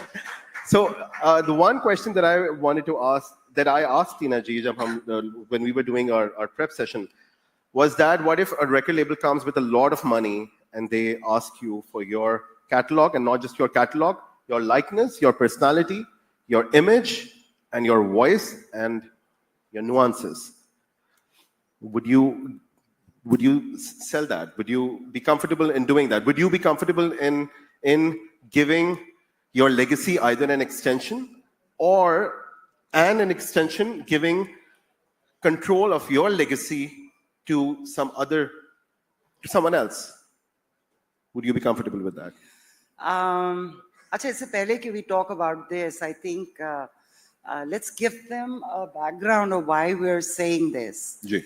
Is because with AI, and in fact you brought it up, they're able to harvest the world of, say, in our case, music from all over the world. I mean, whether it's Africa, whatever, Asia, पूरी दुनिया से जब ये Garner कर लेता है तो वो हम ये कह रहे थे कि वो एक घड़े में डाल देता है और फिर वो आपको उसकी लस्सी पिलाता है. In a nutshell. So now when we started discussing of what the world is doing about this in the creative world, pehle to we became very defensive. I know I did. And then I thought, but how can they, and how can they bring out that human aspect of a voice and my emotions, and then we started hearing stuff. Then we also started hearing that there are artists in the world who are now giving permission for their voices to be trained by AI. But now there are strict regulations being put by YouTube and by everybody. You have to say it. So it's Tina Sani and then Tina Sani AI.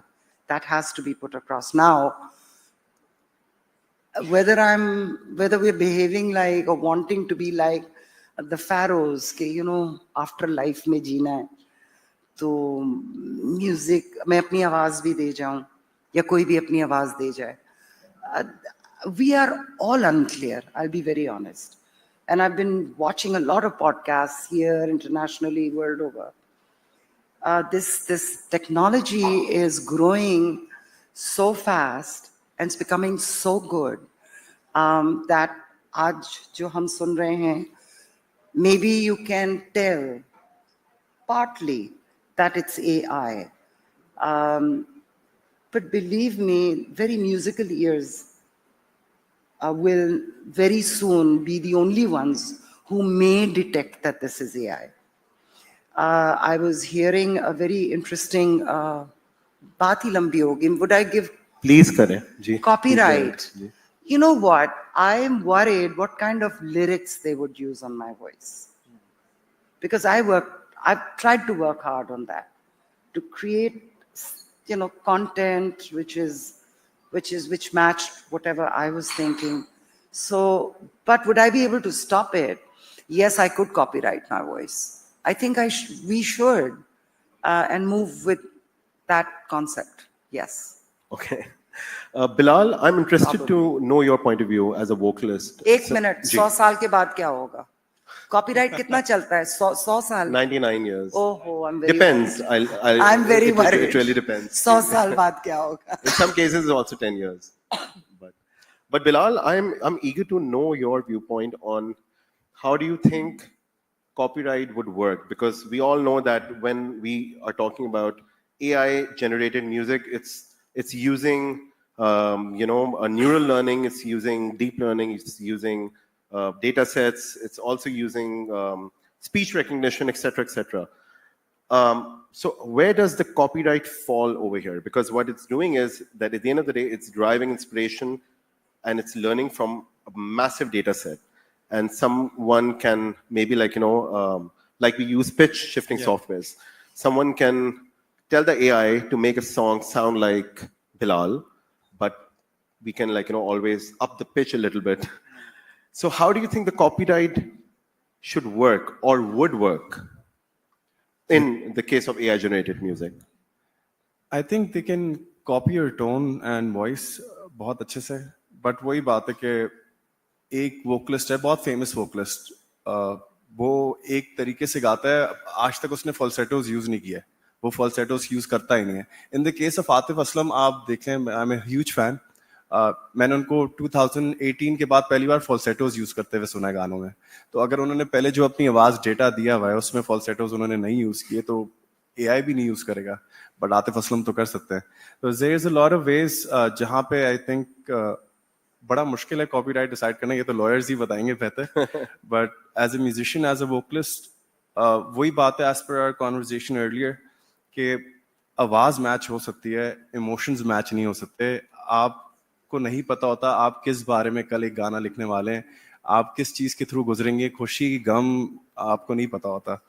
It's the phases of your life that decide कि what you are going to write about. And अक्सर मुझे नहीं पता होता कि मैं कल किस तरीके का गाना बनाऊंगा. आज एक कंप्लीटली रॉक बैलेड चल रहा है, कल एक इंडी पॉप गाना बना हुआ था, आई डोंट नो. सो काफी डिफिकल्टी है इस चीज में. तो मुझे एक हद तक लगता है कि अगर AI वर्जन आता भी है मेरा तो वो बिलाल AI ही होगा, वो बिलाल नहीं हो सकता, या आपका भी, क्योंकि वो रेप्लिकेट नहीं हो सकता. Very well said. Very well said. So, Sinan, I'm eager to know if AI-driven music is going to create more jobs or is going to kill more jobs 5 years down the line. To be very honest, I think it's going to kill a lot of jobs. But at the same time, it can be a very useful tool. मुझे ये लगता है, अगर मैं technically music की बात करूँ तो you understand, हम जब गाने को देखते हैं तो it's not just writing a song and recording a song. There are a lot of technicalities involved to make it, you know, the way where it can be played everywhere, the people can enjoy it in different क्या बोलते हैं devices and everything. मैं पिछले कोई 4-5 साल से I think AI tools use कर रहा हूँ. They've been helpful, but I don't think I've ever used them to create music, but to aid and help in basically technically साफ सुथरा करना उसको या making it sound presentable. उस हद तक jobs lose हो रही हैं, मुझे समझ भी आ रहा है, क्योंकि जो चीज़ें पहले मैं अपनी बात कर लूँ, if there are a lot of people when we're dealing with audios, तो not everyone has a studio in their home, right? आपको लोग फोन पे रिकॉर्ड करके चीजें भेज रहे हैं, ऐसे भेज रहे हैं, उस तरह भेज रहे हैं. It used to take me maybe half an hour or an hour to clean the audio to make it presentable कि हम किसी ad में चला सकें. Now it takes me, I think, 2 minutes, और मैं एक AI tool पे डालता हूँ and it's so clean कि कोई बता नहीं सकता कि ये घर पे रिकॉर्ड हुआ है या स्टूडियो में रिकॉर्ड हुआ है. So that's basically it. Interesting. And Tina ji, we're going to come back to you because Tina ji represents not just one but various generations of musicians. Tina ji is someone, उनसे मैंने भी ये सवाल पूछा था, she's someone who has recorded on spool, on tape machines. She has recorded on devices that were made before I was born. So, and you know, so for her to now see such a technology sort of taking over, Tina ji, how would an 18-year-old Tina Sani work around a tool where you don't have to go to a studio and, you know, you can actually generate your own ideas, find your own creative voice using tools like these? Like, in your time, there used to be a composer who would compose a song separately, then a writer who would write it separately. An 18-year-old Tina Sani, how would she work with such technology where she would generate ideas for inspiration and train herself, or find your own aesthetic? How would an 18-year-old Tina Sani rock? I think she would still believe in human excellence. I did at that time, I think, when we were recording on quarter-inch tape spools, and there would be like 30 takes to a song if you were as bad as me at that time. And you would have a composer who would then listen through all those 30 takes. They would mark them. Then they have a pair of scissors, scotch tape, and then they'd start splicing tapes. And believe me, that technology was so incredible because they would have to match both ends of the tape with the right kind of distance between them so that the beat matches. So I've seen all that and was very embarrassed by the fact that my song was cut up like this and that I couldn't sing a decent song in one go. So I remember telling the composer at that time that I don't think I'm coming to the studio tomorrow because I can't call myself a singer.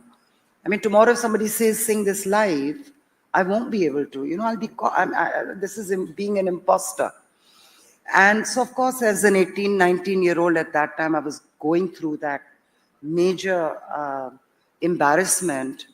And then I was given a year. They said, why don't you take a year, work hard? And I said, maine ek gana ek take mein gana hai. I'm going to beat this machine or whatever. At that time, you know. So I think it is really always going to be, I mean, you talk about Olympians, sports people. What are you going to do there?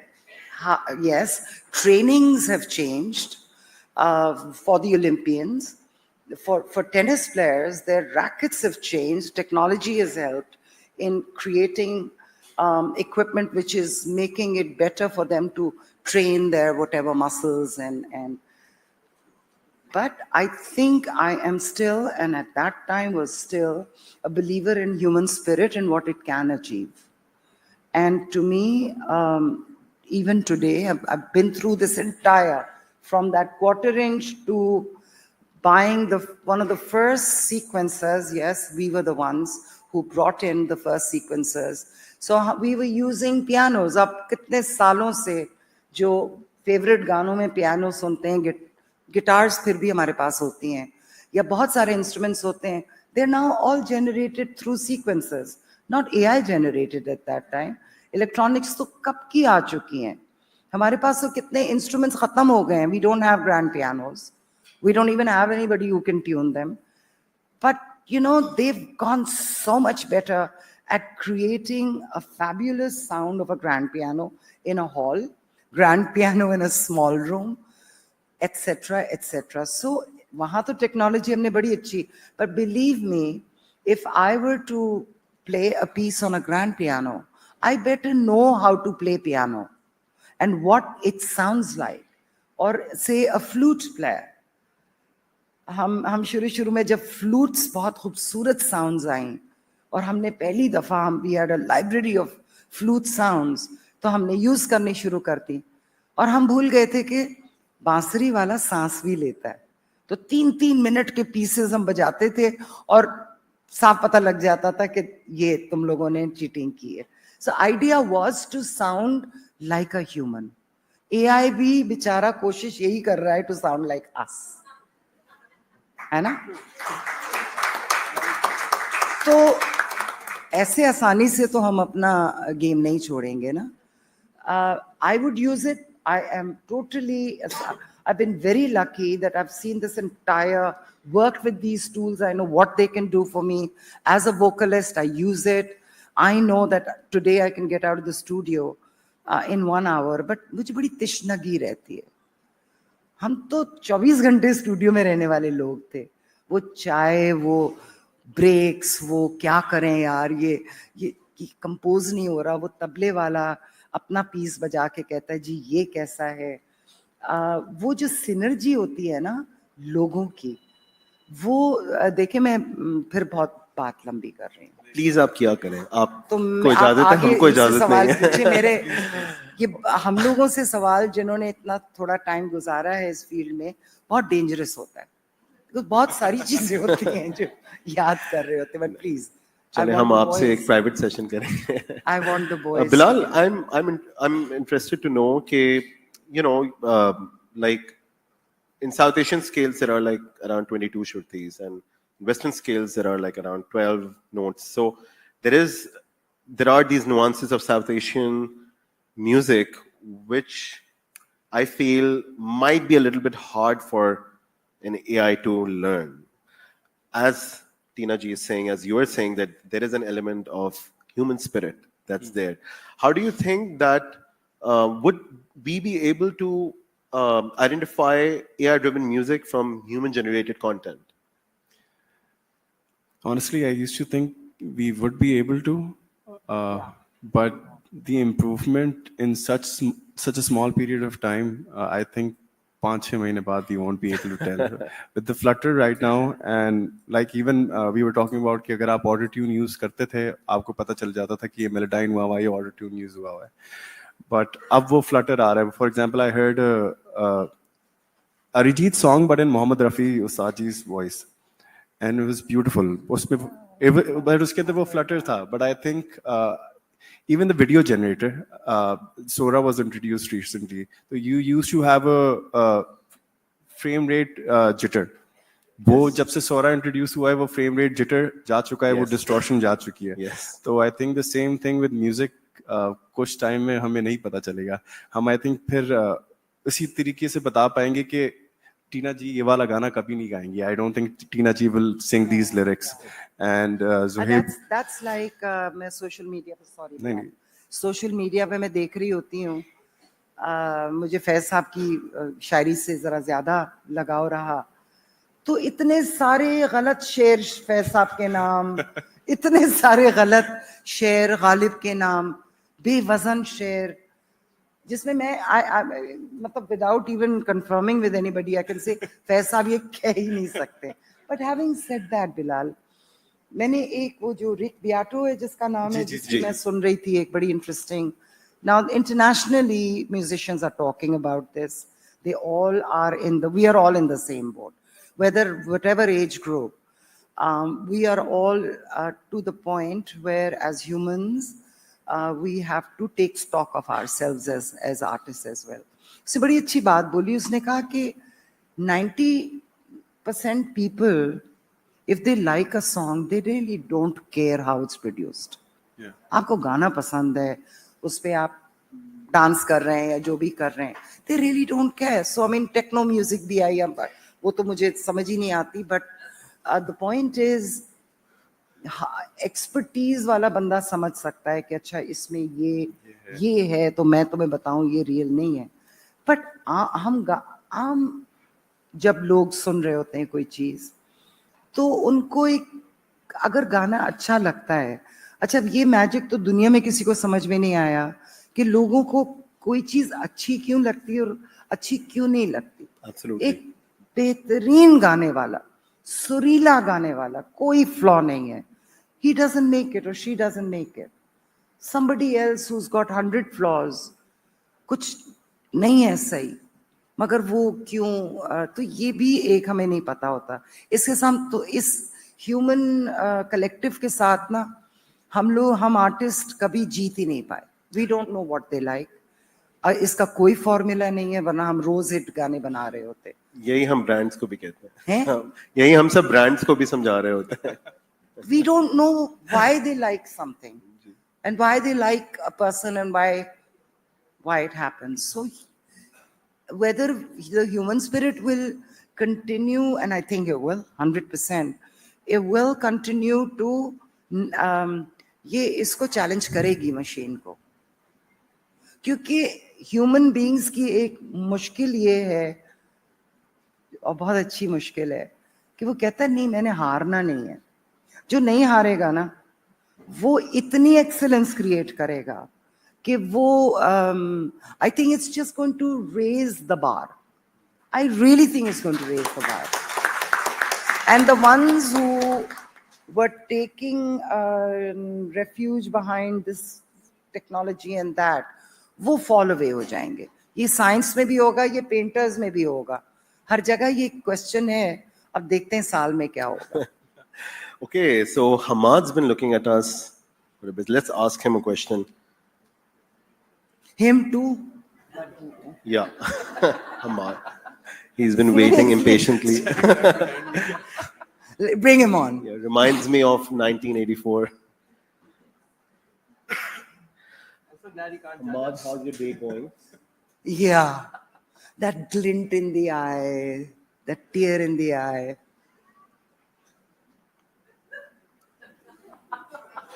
Well, yes. I feel bad for him already. How's your day going?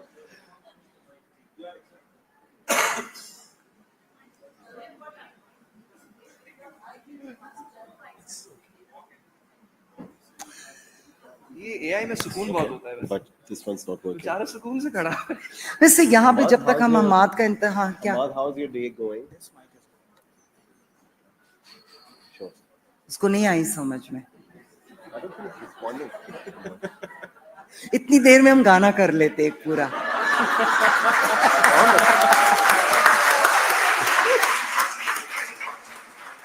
Hamad, would you be able to do a live concert as a singer? Would you be able to replace a human vocalist in a live concert?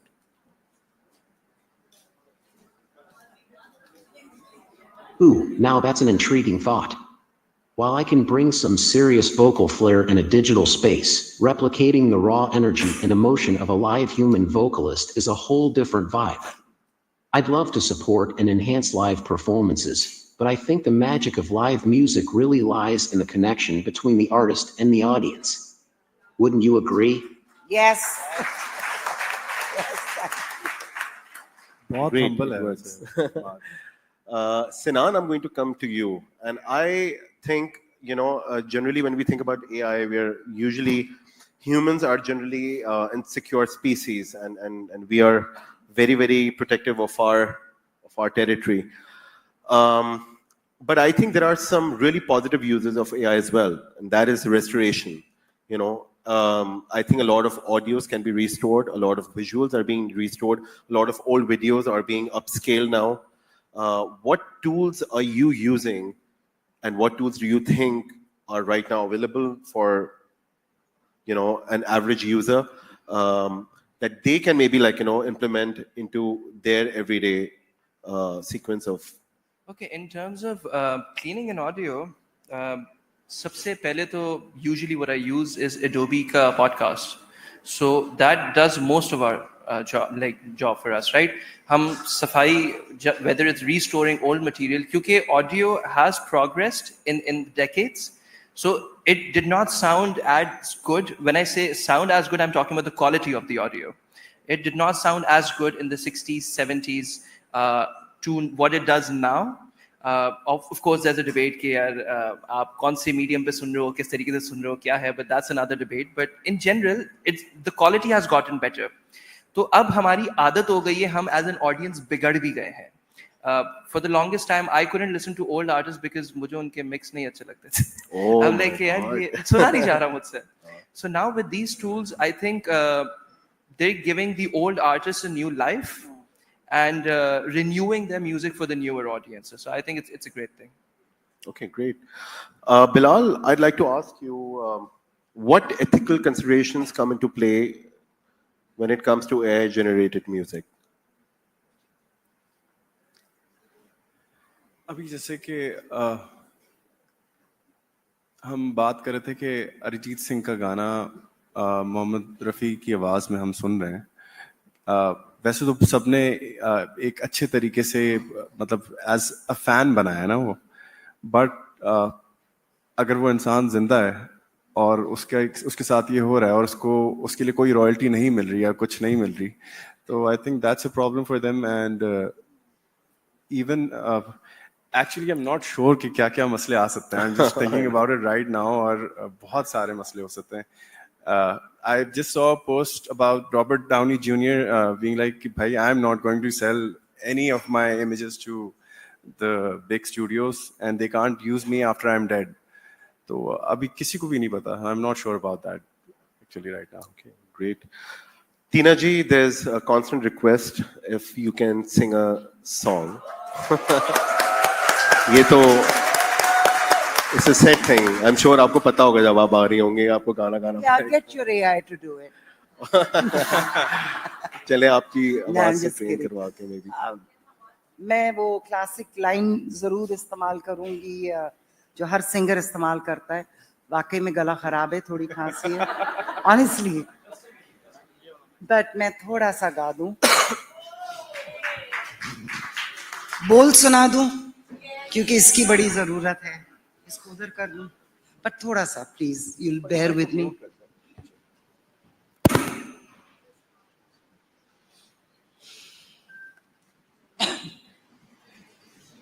अच्छा, बोल हमने उस वक्त गाया था जब ये band था. ह्यूमन स्पिरिट की बात कर रहे हैं ना, तो उस वक्त आप जब you're young and you want to do stuff, but these things don't stop you. कि कभी तो खुलेगा. तो this I remember, that it doesn't really matter. That's what I'm all for, human spirit, huh? That's why.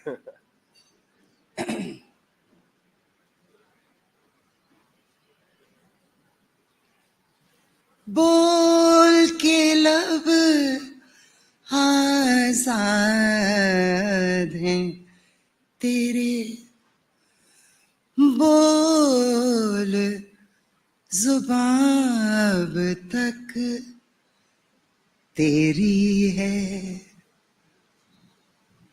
Isn't that funny? Listen to the words. It's very AI against. है ना?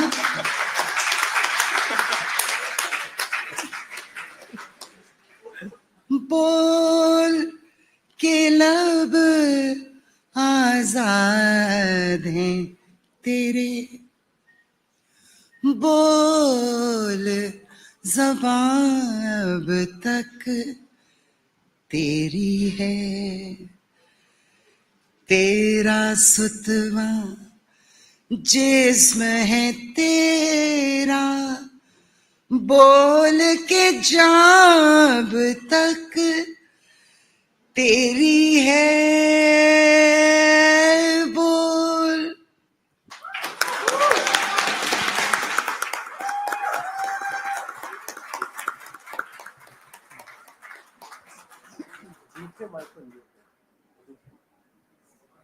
Thank you, Tina ji. आपने इतनी heavy performance के बाद I don't know how we are going to go ahead with it, but I'm eager to ask AI, Hamad, if how does it see music career evolving 5 years from now? 5 years from now. Hi, Hamad. I'm curious to know, how do you think a music career, an average music career, would evolve 5 years from now? What do you think, what kind of jobs would be available 5 years from now in the music industry? Great question, Zohaib. I think in 5 years, the music industry will be buzzing with innovative roles. AI will likely create opportunities for AI music curators, who blend tech with creativity to craft personalized playlists and experiences. We might also see virtual reality concert designers who create immersive performances where fans can feel like they're right in the front row, no matter where they are. Plus, with the rise of generative AI, there could be roles for AI collaboration producers, helping artists co-create music with algorithms. It's all about merging tech with human artistry. Exciting times ahead, right? What do you think about these potential jobs? That's actually quite. I think this answers your question. That's actually quite. No, but I also feel, Sinan, that something that we were discussing in the pre-session is that, how there used to be studios used to be in these big buildings, and there used to be so many people working on on a tape machine, or cutting and editing was such a laborious work. But now everything has come down to things came down to a room, and now things have come down to a laptop, and slowly they're going to go on to a phone.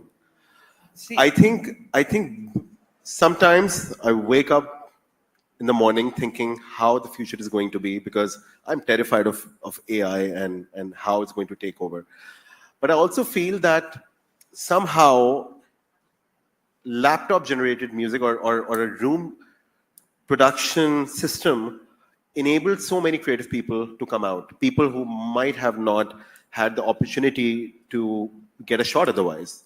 I also feel that AI is going to help in that direction. AI is going to enable people who might have lost on a few years and might have not learned music theory in detail. But then, as Tina ji is saying, that people's ears would be tuned in a way where they would not really listen to they would not need those kind of nuances. How do you think, I think we all agree that AI is going to make an artist's life easy also.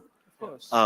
And how do you think it's going to evolve from something like Suno? Would labels be creating only, record labels be creating only music, which is generated from AI? Do you think that's going to be the model, or would human intervention be there at some point? Would it be in the mix somewhere? Before I answer that question, आपने जो भी बात बोली कि हम इतने बड़े setup से एक लैपटॉप पे आ गए हैं. Do you really think music works in isolation, or creating music works in isolation? I believe it limits you, because AI is not going to give you their opinion. AI is just going to do what you want them to. So it's you and your thoughts, and that's about it. But जैसे टीना जी बता रही थी कि पहले studio के अंदर वो चाय की ब्रेक्स आ रही हैं, they're taking some time, जुगलबंदी हो रही है, trying to understand each other's thoughts. It's a conversation, right? That conversation led to the best songs. Now, in isolation, एक बंदे का thought translate होके जब गाने में जा रहा है, I personally feel like that isn't worth it. मतलब ठीक है, अच्छा है, but वो जो सबकी मिलके मेहनत आती है सामने, that's just a different feeling. That's magic. This is not magic, this is just science. So that's what I agree. I agree with you. Tina ji, I think I'm going to come back to the question of copyright.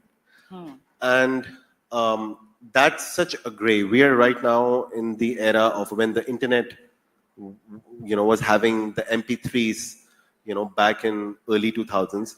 And there was like a big debate whether all the CD people were challenging all of these websites, to not host these songs so that but then at the end of the day, those songs made, those artists more popular and made them more viral in that day and age. It definitely reduced the sales of CDs, but I think it also really enlarged their audience base, which led to more live performances. I think nowadays people are performing a lot more this compared to maybe 30 years ago. How do you think the copyright is going to evolve? Do you, I was reading somewhere that labels are going to become content curation companies, and they're not going to invest on bands like Kashmir or bands like Jal or whatever. I mean, they're going to just have a lot of these operators sit on machines and work on music. Considering the fact that already there's a big debate going on about the copyright implications of how data is being fed into the machine, how do you think it's going to resolve in terms of 20 years from now? Do you think that your estate or you are going to get any recognition for the nuance that you added into the world of creativity? Do you think it's going to be ethically driven, or do you think it's just evolution and that's how just things work and it's just going to go on its own journey and it's going to take shape at some point, and we can't really predict sitting here 20 years before? It is difficult to predict, of course, because we don't know where trends go, which is where, books like Tipping Point, Malcolm Gladwell ki badi interesting kitab thi, because we really don't know why suddenly things slide in favor of something, fashion trends, whatever. So that's science for you, and hopefully we'd be able to. But I personally feel like for recording companies, it's always been extremely difficult where copyrights are concerned, because I mean the entire Sony is sold to, I don't know, Japanese or, so all the artists go with that without their consent. Yes. I was signed by EMI International, which no longer operates in Pakistan.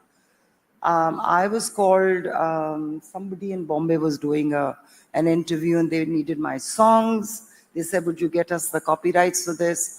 So I called some office which still works here in Pakistan that has some of our repertoire. And I said, tell me, what do I tell them? Because I was very embarrassed to tell them we don't have a recording company anymore, which really none of us are very clear on that. And they said, nahi, aap unko keh dein, wo Gramophone Company of India ko, Saregama ko, unse contact kar lein, aap logon ke repertoires wahan hain. So within 10 minutes, I got an email saying, thank you, we got your songs. So now this is going to be beyond borders. We are stepping into a new territory. How copyrights are going to be, I mean, painters are having the same problem. Because the AI basically, of course, is training on everything around the world, whether it's music or art or whatever. So how do I pick ke ye mera nuance tha? Because look, as a human being, we process mentally in a very different way, in more of an organic way. And I was thinking about it this morning. Tina Sani will listen to her from where she comes from, how she grew up, how her family was or whatever surroundings, the kind of music that she likes. And I will be drawn to that kind of music. that kind of sensibilities. And then when I start creating my own music, all that reflects on my music. He will do the same, you will do the same. So we do it very organically. AI doesn't do that. AI will just pick Tina Sani to Bilal to Sinan to you, and will give me an amalgamation of all that. I was just thinking maybe this is a trend. Non-musicians will soon leave this because it's not going to be interesting. I think where this is going to be used the most, and I hope it does because I hate those. Have you ever made ads? Yeah. I hate those. You don't even know how to convince. I just recently did, and somebody asked me to come and do a voiceover. And I have a certain tonality in my voice. So I tell them, listen to whatever I've done, and if this is what, because I'm not going to come and give you any test runs. I come, I do my job, I get paid, and I'm home. Yes. So they said, no, we want you, whatever. So I did this, and of course I was told that this is the mood of the movie and film, and the boys are really great about it. I hear back after a month that they think the voice has a certain sad tone. If I would please come back and do something about it. I said, do you know what? Your client wants another voice. Because I have a certain tone in my voice, which will always have that. So, आवाज को कितने अपने, so I hope ads में सब लोग ये use करें. वो क्लाइंट के पास ले जाएं और वो कहें जी आप बताएं आपको क्या चाहिए. वो बहुत खुश होंगे और बहुत अच्छी क्वालिटी आएगी. It'll, you know, when you're working for ads, इतना आपका जितना कुछ भी आप जानते हैं ना, you know, it's hurting. Because आपको as an artist, आपको ये feel कराया जाता है कि हमारे तो चौकीदार को पसंद ही नहीं आया ये आपका जिंगल. और मैं उनकी बहुत इज्जत करती हूँ उन चौकीदार साहब की. Nothing wrong, but you see, he has another, he's trying to sell something to the world. So वो उसको एक universal आवाज चाहिए. इससे बेहतर क्या है वो AI यूज करे. हमें छोड़ दे. खुद कर ले. हाँ, वो खुद करें, बल्कि उनको सिखाएं और हमें छोड़ दें और हमें क्रिएट करने दें. वो जो आपने बात की थी कि जब हम बैठ के आपस में बात करते हैं, you know, it's so funny, boys, do you agree that when we're in the studio, हमें पता होता है ये गाना ठीक बना है आज, और हमें ये भी पता होता है कि यार आज कुछ मजा नहीं आया. So I truly feel that non-musicians will fall away. I truly believe that, because it'll become very uninteresting for them. And I truly believe the real musicians who for a while have been in the background because of all the sampling and of the home studios or whatever, फिर सीखना शुरू होंगे लोग, क्योंकि मजा नहीं आएगा. नशा उतर गया ना, आपका नशा उतर जाता है. 2-3 आपने हिट्स कर ली, फिर आप बोर हो जाते हैं. Do you know, I hate, and I can tell them right now, ये जो किताबें पढ़ते हैं ना, ऑडियो बुक्स, ये जो AI जनरेटेड होती हैं, मैं नहीं सुनती हूँ. मैंने कहा जिसको टाइम ही नहीं है कि वो मेरे लिए पढ़ के दे. I would love to do that, by the way. I'd love to do storytelling. Oh, lovely. And You should. read real time. Because people don't do that. Yeah. So I think we're going to wrap this up at Tina G's wisdom. Of course, we cannot top this. So question answers. Okay. Classified and We've already asked. differentiated from. That's a good question. Yeah, I did ask this. We have 15 minutes, so we can ask the audience if they have anything.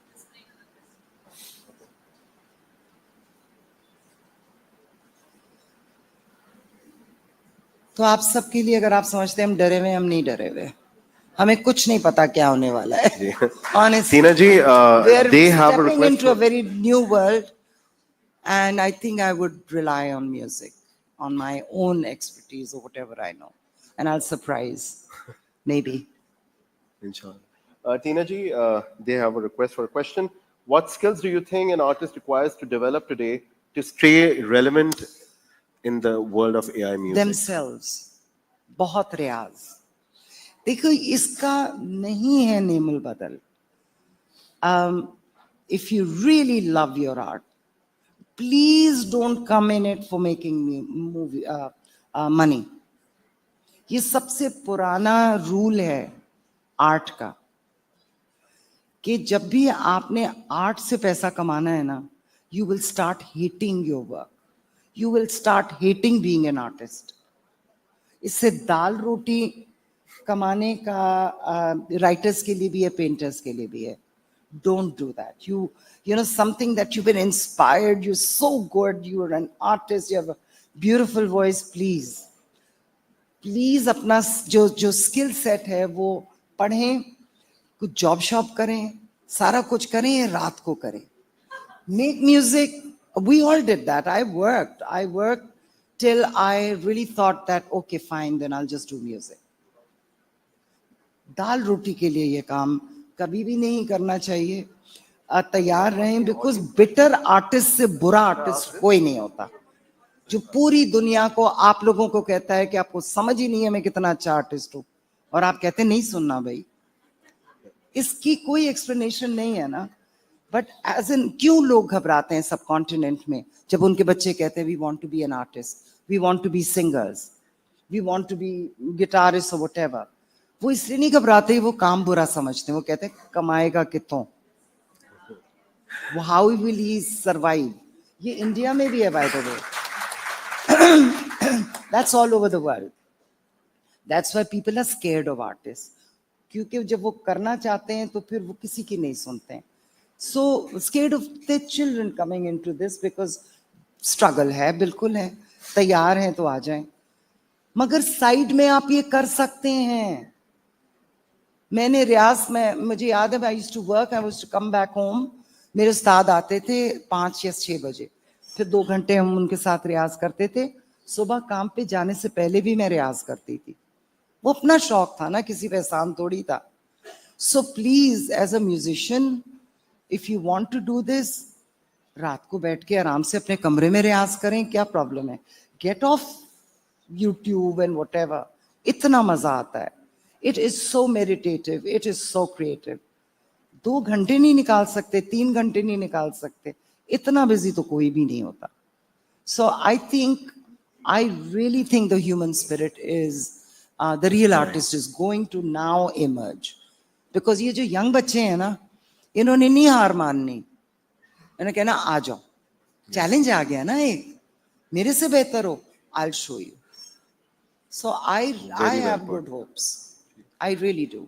Great. Thank you, Tina ji. For Bilal, how can AI enhanced music production tools democratize music There creation? is no democracy for in emerging music. artists. Dictatorship. Yes.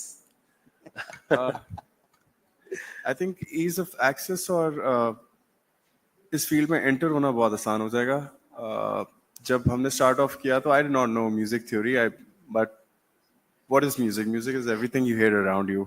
आपके अब्बू कोई गाना सुनते हैं जो आपको पसंद नहीं भी है, बट वो आपके पीछे चल रहा है, तो वो आप सीख रहे हैं एक तरीके से, आपको वो नोट्स याद रह रहे हैं कुछ भी. दैट्स व्हाई व्हेन जब तक एक बच्चा 7 साल तक का होता है, अगर आप उसको स्केल सुनाएं तो there is more chances of that kid being pitch perfect, because you are still learning subconsciously. उसी तरीके से हम सब ने जैसे टीना जी बात करी थी शुरू में, जब टेप्स को जोड़ के फिर बनाया जाता था, उसके बाद एक वक्त आया अब ये सॉफ्टवेयर्स बन गए, एबल्टन, आप सब उसके अंदर लॉजिक और एबल्टन के अंदर आप सैम्पल्स जोड़ के चीजें बना रहे होते हैं. उसको भी सीखने में तो टाइम लगा ना आपको. There is a learning curve.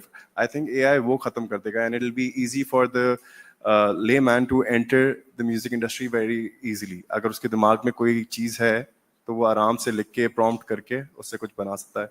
Even as an example, मैं परसों बैठा हुआ था, I was using suno.com, and अब मेरे पास कोई बराबर में वायलिनिस्ट तो नहीं बैठा हुआ कि मेरे दिमाग में अगर एक वायलिन बज रहा है and I'm hearing that और मुझे बजवाना है, तो I was like, let's try the AI, and I just wrote, I want a love ballad with a violin chopped up. and I was just amazed कि उसने क्या बना के सुना दिया है. तो then it's up to your prompts and to your imagination कि आप क्या सोचते हैं और क्या बन सकता है. So imagination is going to be the key. बिल्कुल. अच्छा, I want to add something over here. जिस तरह अभी बिलाल बात कर रहा था कि a lot of people will enter the music industry who do not have the tools which we needed, let's say, to enter the industry. वो dependency जितनी होगी, यार इंटरनेट नहीं चल रहा, AI tool access नहीं कर सकते, आपको एक चीज बनानी है, you don't know the basics of what you're doing. You just know कि मैंने ये command देना है और मुझे ये चीज according to the data set collected बन के मिल जाएगी. But if you don't know the basics of a certain thing, how could you even master it? तो mastery तो नहीं आती, but ये है कि entry into the field जरूर मिल जाएगी. उसके बाद how you progress will depend on solely you as a person, just like Tina ji said, कि build yourself. So that'll solely depend on that. That's very, very well put. Sinan, there's another question for you. What role should human oversight play in AI-assisted music production? Oh, a lot. Bilal को एक type का गाना नहीं गाना है और मैं AI को बोल के गवा सकता हूँ. इसको कौन कंट्रोल करेगा? Bilal is against a certain topic, but I want his voice. He sold his soul to the AI, right? So I could easily make AI sing something which Bilal would never. जिस तरीके से Bilal mentioned के falsettos या वो, but that was a way of singing. But even topics, people have opinions. Like I said, आपकी एक opinion नहीं लगती किसी बात पे, आप उसको AI के थ्रू कर सकते हो for other people, and this is going to be problematic because जहाँ पर classification और opinions आते हैं, वहाँ पर AI is just going to neutralize everything, and a lot of people won't like it. Ethically, this wouldn't be right. So I think human oversight is very much necessary, क्योंकि AI को आप बोलोगे ये कर दो, वो कर देगा. आप AI को बोलोगे छलांग लगा दो, वो लगा देगा. But क्या लगानी चाहिए, ये इंसान बता सकता है. So because it's trying to imitate our behavior, so we need to tell AI what our behavior should be like, या कहाँ हमारी limitations आती है. मतलब अगर देखा जाए तो डेटा डाल के मैं आपको यहाँ से फेंक सकता हूँ, but should I? It's a question, right? So should I will always be a part of human oversight, which will be needed. Yeah, it's like, when we are creating music, now that we have softwares like Logic and Pro Tools, it's up to us whether we want to create a song using 20 layers or 80 layers. Sometimes when we have done 80 layers of 80 tracks of instrumentation, it usually leads to a bad mix. Yeah. So sometimes less is more, less is better. Bilal, there's a request for you to sing. Well, in Bilal's defense, Bilal had told me back in the green room that he has not been well. In fact, thanks so much that he's here. Hello. क्या गाना सुनना चाहेंगे वैसे आप लोग? I'll try. Yes. Let's give him कागज का जहाज. कागज का जहाज बना के मैंने है उड़ा दिया, गम को सारे मैंने अपने यूं ही है बुला दिया, झूठे सपने दिखा के तूने मुझे हिला दिया, जेब खाली और नाम ना होने का ये क्या सिला दिया, ये सारे धोखेबाज हैं. Excellent. Thank you, Bilal. Thank you.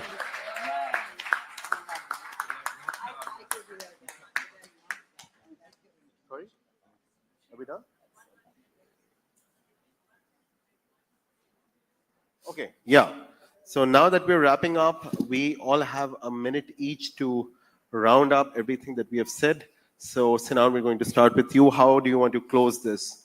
Okay, just to summarize, AI is a good tool. You can use it well, but किस तरह use करना है वो आप पे depend करेगा. At the same time, I don't think, and I think we all agree that AI cannot replace us yet.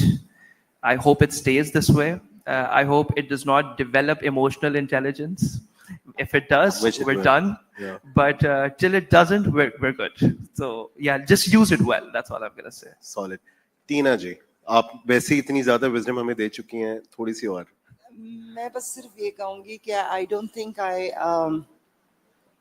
let's keep our minds open, let's not go into fear, and let's see what happens. Really, I just want to work with it and see where it can help. Fear में नहीं रहना, बस. excellent, Bilal. I think, hello. In the wise words of Imran Khan, डरना नहीं है. AI is a tool, and घबराना नहीं है. That's the right one. I like that. बिल्कुल और घबराना नहीं है. बेसिकली आई थिंक मैं जितने म्यूजिशियंस को जिनसे मैं इंस्पायर भी हुआ हूँ, जितने मेरे दोस्त म्यूजिशियंस भी हैं, जितने लोगों से मिलता हूँ, मैंने देखा है music has always been a way of communication and escape for them. And इंसान के लिए हमेशा यही रहेगा तो ही अच्छा म्यूजिक बनेगा. एंड आई थिंक यही बात है कि हमने इससे बिल्कुल घबराना नहीं है और हमने इसको टूल की तरह इस्तेमाल करना है. So to round it up, I think the way I see it, AI is just going to be another tool, and it can never supersede humans. Well, in certain cases it will, but at the end of the day, we might be superior to the sea, but the sea can sink us anytime it wants.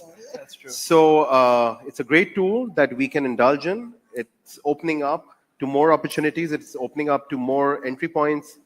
So as Tina Ji and Bilal said, and Sinan said, we should not fear it. We should embrace it and see where it goes. Definitely it's going somewhere. So thank you, Bilal. Thank you, Tina Ji. Thank you, Sinan. Thank you, guys. Thank you.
like to take this opportunity to thank our sponsors, UBL, ABL, My Backpack, MK Books, Franklin Covey, and Kifayat Publishers for their generous support. A special thanks to our lead sponsor, UBL, whose contribution has made SOT 17 possible and impactful. My name is Zara, and I am an AI announcer for SOT events. Please take a moment to note these important housekeeping points. Please ensure your cell phones are silent. In case of an emergency, please proceed to your nearest exit point. Always stay calm and follow directions. Please use the SOT app to scan the QR code for session feedback. Share your thoughts on social media using the hashtags Guardians of the Future and SOT 2024. If you need assistance, our ushers are here to help. The panel discussion will last for about 45 minutes, followed by 15 minutes for Kwanda. To share questions, please either use the index cards provided by the ushers or the mobile app. We are delighted to have you with us today for a panel discussion which promises to be an insightful and engaging conversation. This panel will explore beyond likes and followers, the power and impact of young influencers, bringing together thought leaders, experts, and practitioners to share their unique perspectives and engage in a dialogue that inspires action and innovation. It is now my pleasure to introduce our esteemed moderator for this session, Adil Azhar. Adil Azhar, a prominent voice in Pakistan's FM radio industry for over 17 years, has hosted Samar FM's, now Mira FM, flagship morning show, covering diverse topics from current affairs to sports. A former banker and director at TCS Private Limited, he now focuses on financial literacy and youth mentorship, frequently speaking at schools and corporate events. Adil also hosts podcasts for notable organizations like the State Bank of Pakistan and Startup Pakistan, expanding his influence across traditional and digital media. Thank you once again for joining us. I now request the moderator of the session, Adil Azhar, to join us on stage.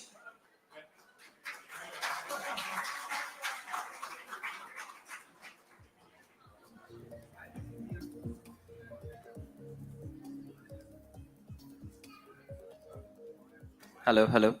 Soundcheck. Thank you so much, Zara. That was such a wonderful introduction. Perhaps the first virtual introduction that I've got in my life ever. So thank you so much, SOT, and thank you so much to the team which is working towards this. So we're going to talk about beyond likes and follower, the power and impact of young influencers, and we have got a very distinguished panel with us. Let me invite one by one. First of all, let me invite Mr. Ghazi Taimur. Ghazi, if you could kindly come to the stage. Ghazi is a chartered accountant turned educator. He carved a unique niche in digital landscape as well. With background in corporate training, Ghazi found two innovative startups, Learning Group and Lahore Ka Ravi. Very interesting, Ji. His journey into the digital realm begins. So I'm not reading it from the cards, but first time I got to know about this gentleman is that this story became absolute viral on social media. So he was the gentleman who found a lost wallet of an Indian guy in London, and the entire story behind it was so beautiful. And when I got to know that Ghazi is going to be there, I was very, very excited about it. So we'll hear a bit about that story as we move on. Naturally, it's more about influencer, but this story is very beautiful. Our next guest is an amazing lady, the one of her kind in the digital media scene of Pakistan. Please welcome Faiza Salim. Faiza is a lawyer turned comedian based in Karachi. She is Pakistan's first female social media entertainer and also the first woman of her generation to pursue stand-up comedy in the country. Moreover, Faiza has created and trained subcontinent's first all-female improv comedy troupe, the Khawatoons. Of late, you guys can, please, why not? And of late, she has been doing comedy on TV and film and is marking her mark on every platform. Welcome, Faiza. Glad to have you here. And then, of course, the gentleman, and I'll be very honest about something. When I was a business manager at a large corporate, so it was for the first time we were going for a digital campaign. And they told me that there are some social media influencers and people with whom we can make the vlogs, people endorsing your product and all.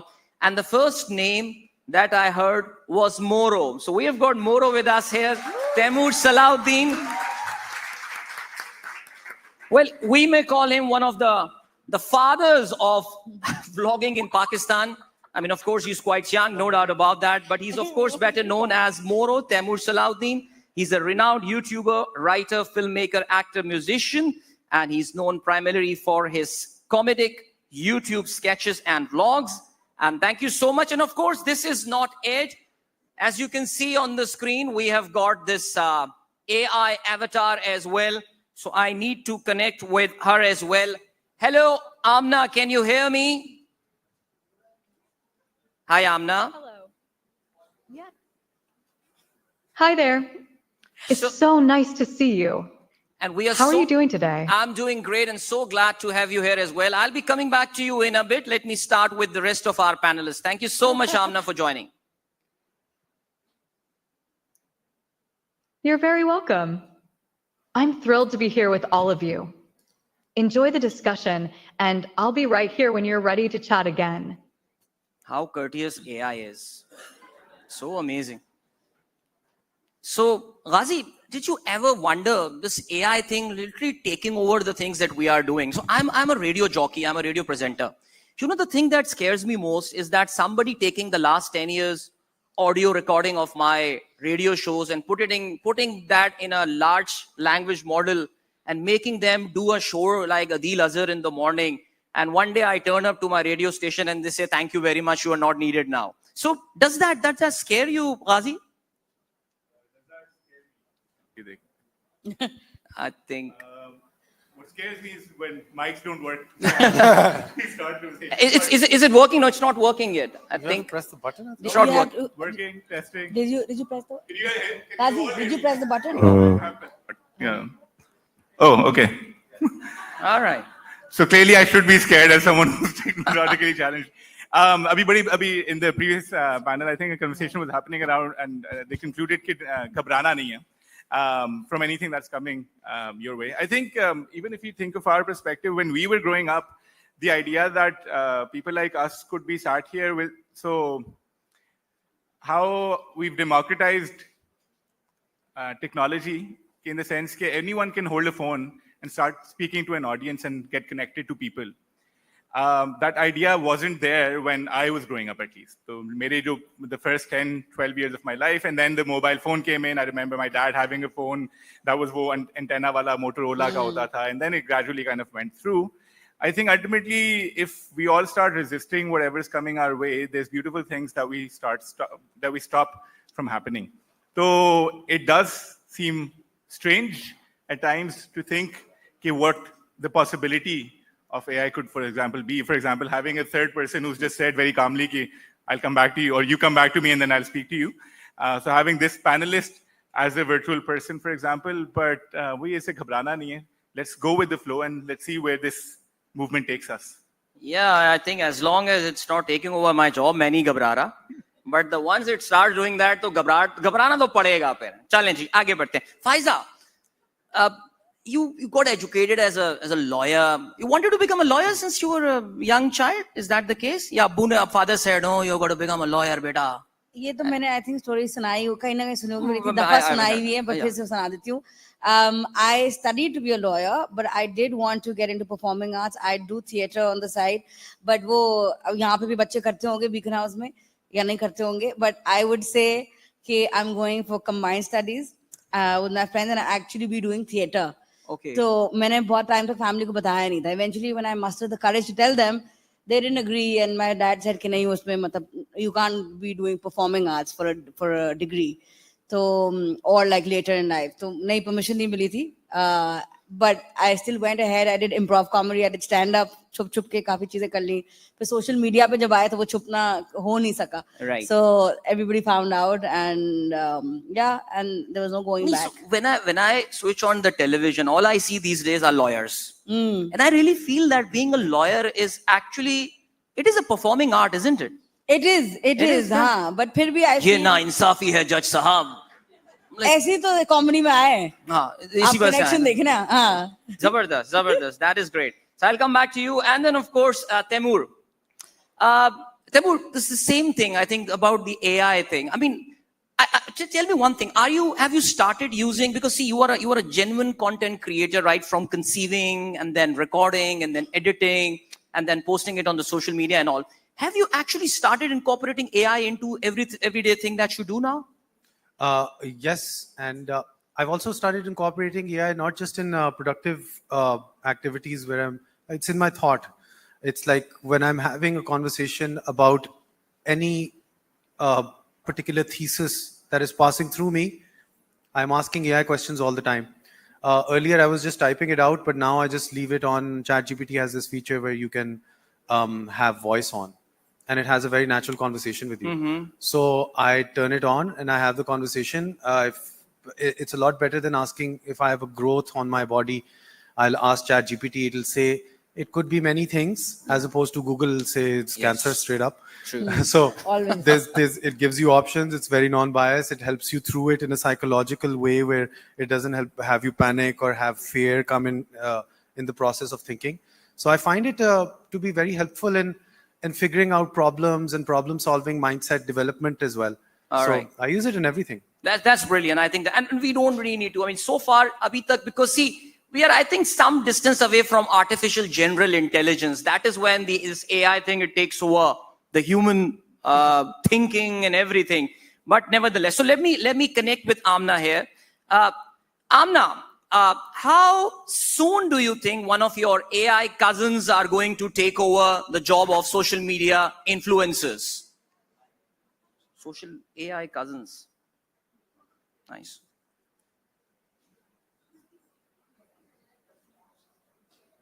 Thank you. It's fascinating to think about how technology is evolving. Social AI can definitely bring a unique touch to interactions. What do you think about it? See, that's why we here. You still need us, guys. No, anytime soon. I was supposed to ask the questions. So, Amna, do you really think that AI is right now ready to take over as social media influencers? Like they can replace humans already? I hope she is okay. She can pick my English accent. It's too desi. I think AI can definitely complement social media influencers by providing engaging content and insights. However, the human touch, emotions, creativity, and personal experiences are irreplaceable. So, it's more about collaboration than replacement. What's your take on it? Why does she keep asking me questions? Amna, people really liked your response and they actually gave an applause to that. They are pretty satisfied that you are not yet ready to take over them entirely. Thank you.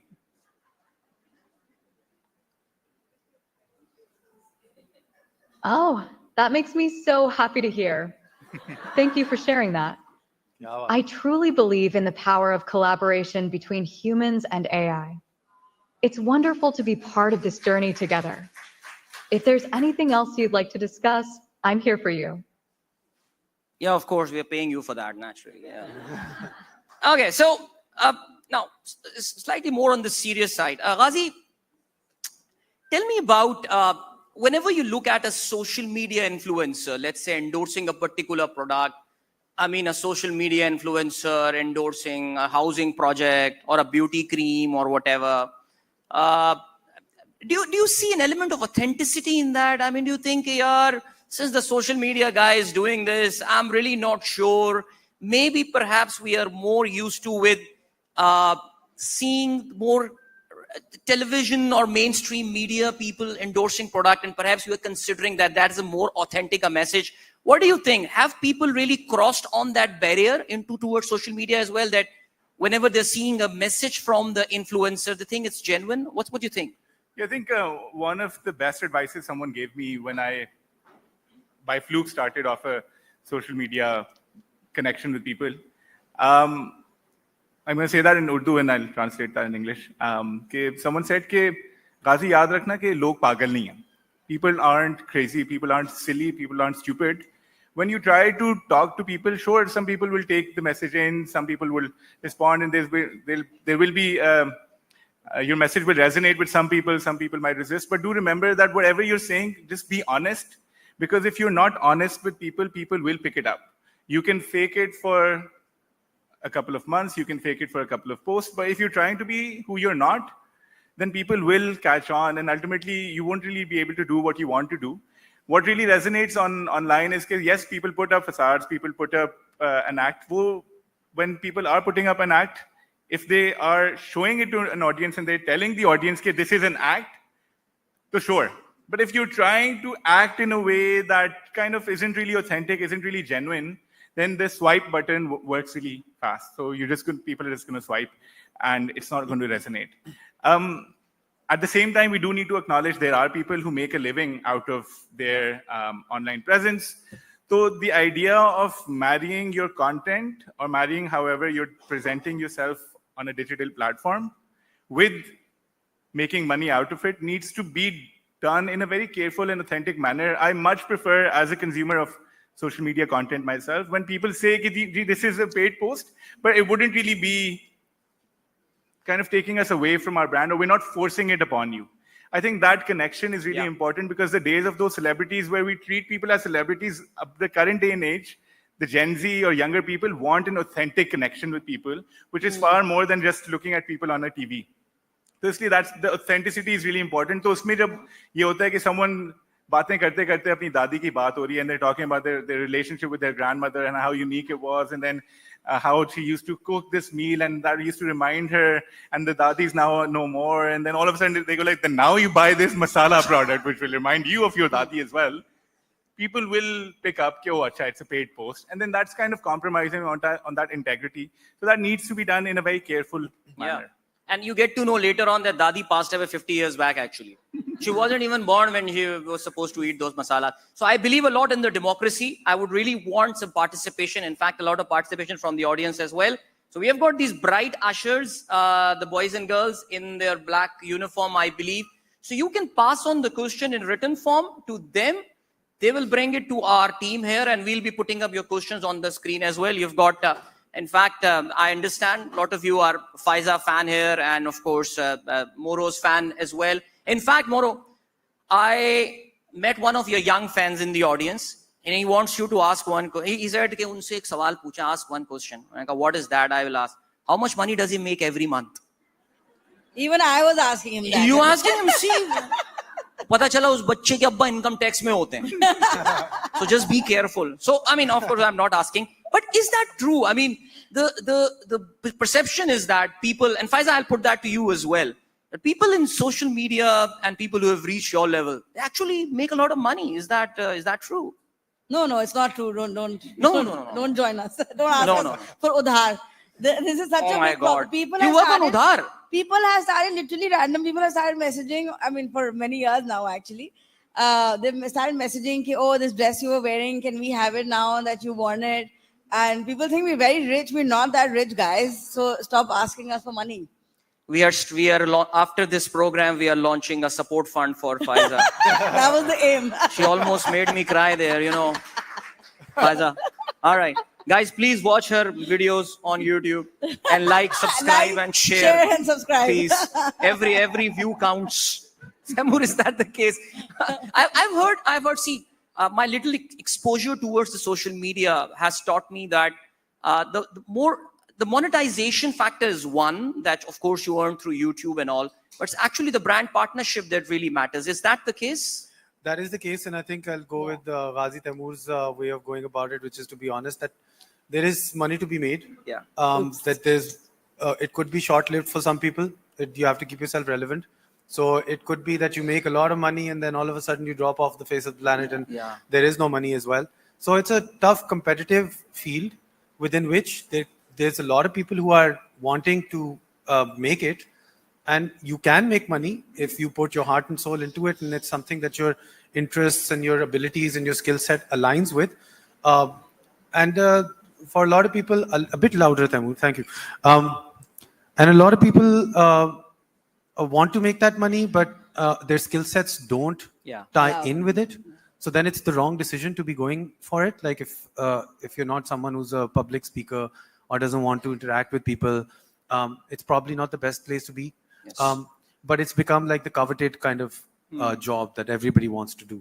So I I've made money some months. I can't give you an average because some months I've not made money. No, that's okay. That's okay. Yeah. So there's months where there's a lot of money comes in. Like right now is the time.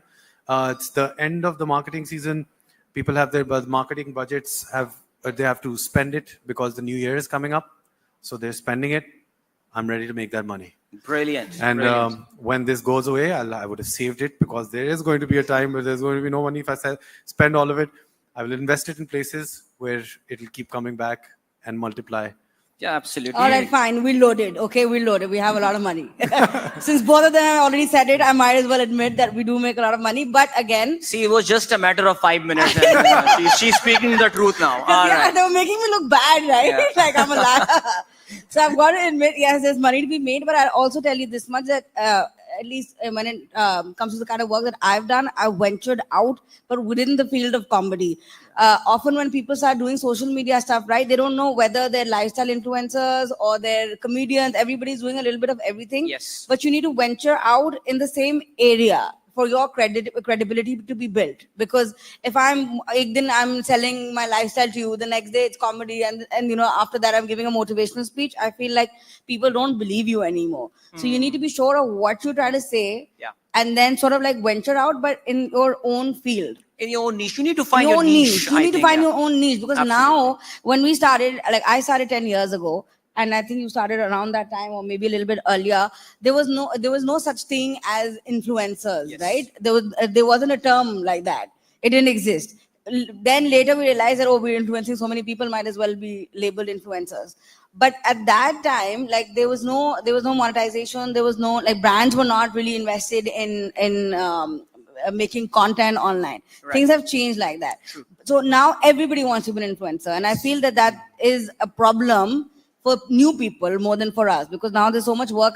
Sometimes people ask me, "Itne log aa gaye, don't you feel threatened?" But I don't feel threatened, because I feel like jitne log aaye utna kaam aaya. But for newer people, I feel like they need to find their voice and also know that a lot of children, like school children, follow our content. I didn't know that earlier, but later I realized that logon ne, like our video Saas Bahu, okay, it's about like 12 million बच्चे देखते हैं वो. More like mostly kids have come up and said, it's not content that's relevant to them. So that's something that we have to also be mindful of. People are making all sorts of content now just to, become popular. I think just to jump off that, we really think that a particular type of content or a particular type of influencer exists in the market. Abhi, the problem with, or not the problem, the thing with Pakistan is that it's a very young market. Like we're only 5 to 10 years into this digital space. There is, jo Urdu ka muhavra, makhi pe makhi marna. So trying to replicate what other people are doing, a lot of us need to break away from that, because we haven't even touched, maybe, if I were to put a number, maybe 10% of what the potential of this digital space is.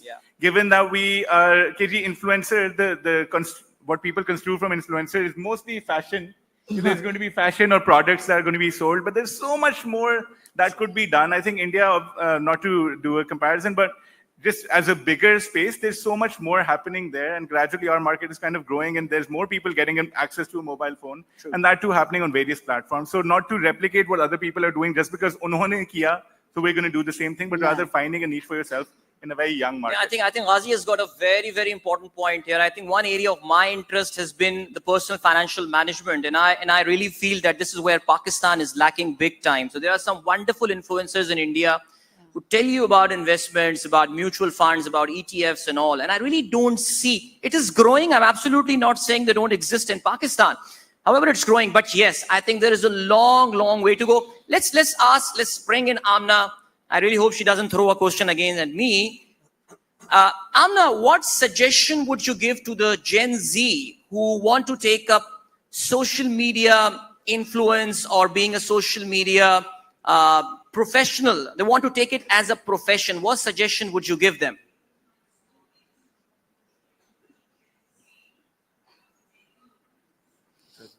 For Gen Z aspiring to be social media influencers, I'd suggest being authentic and true to yourself. Find your passion and share it with the world. Engage with your audience genuinely, and don't be afraid to experiment with different content styles. Consistency is key, and always keep learning about trends and tools. Most importantly, have fun with it. What do you think? Yeah, I agree. See, I've cracked this AI thing. They always put a question to you. Eventually, they'll come with their answer and then say, "What do you think?" All right. I personally think. See, just to share some thoughts of mine here. I recently went through a very comprehensive study on Gen Z. It is conducted by one of the top research agencies in Pakistan, and they compared the data with the past 5 years. And the fastest growing, I would say, profession that the Gen Z wish to take up is becoming a social media influencer. They want to become YouTuber. In fact, my young son who's sitting here right now, he wants to become a YouTuber as well. So it sounds pretty awesome.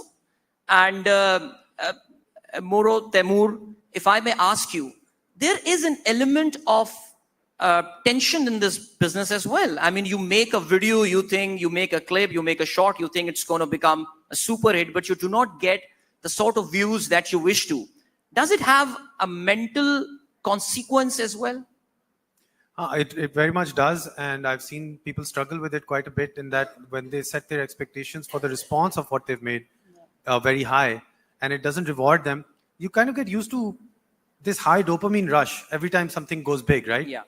And that dopamine rush is something that conditions your behavior. And it's essential because that's how human behavior kind of works, where you want a positive response for something that you do, and that conditions you to do that more. That's why you eat food, and literally like survival technique as well. But with social media, what ends up happening is that a lot of times things go viral and sometimes they don't. And when they don't go viral, it doesn't mean that the effort that you put into it is something that should be discouraged. Right. Because it could be something that's valuable for your own learning, but then also for a very small niche environment where some value was provided to people, right? I'm glad you. So what my approach is to enjoy the process, to take every single project and effort as a learning experience, Right. and to hope that somebody gets some value off of it.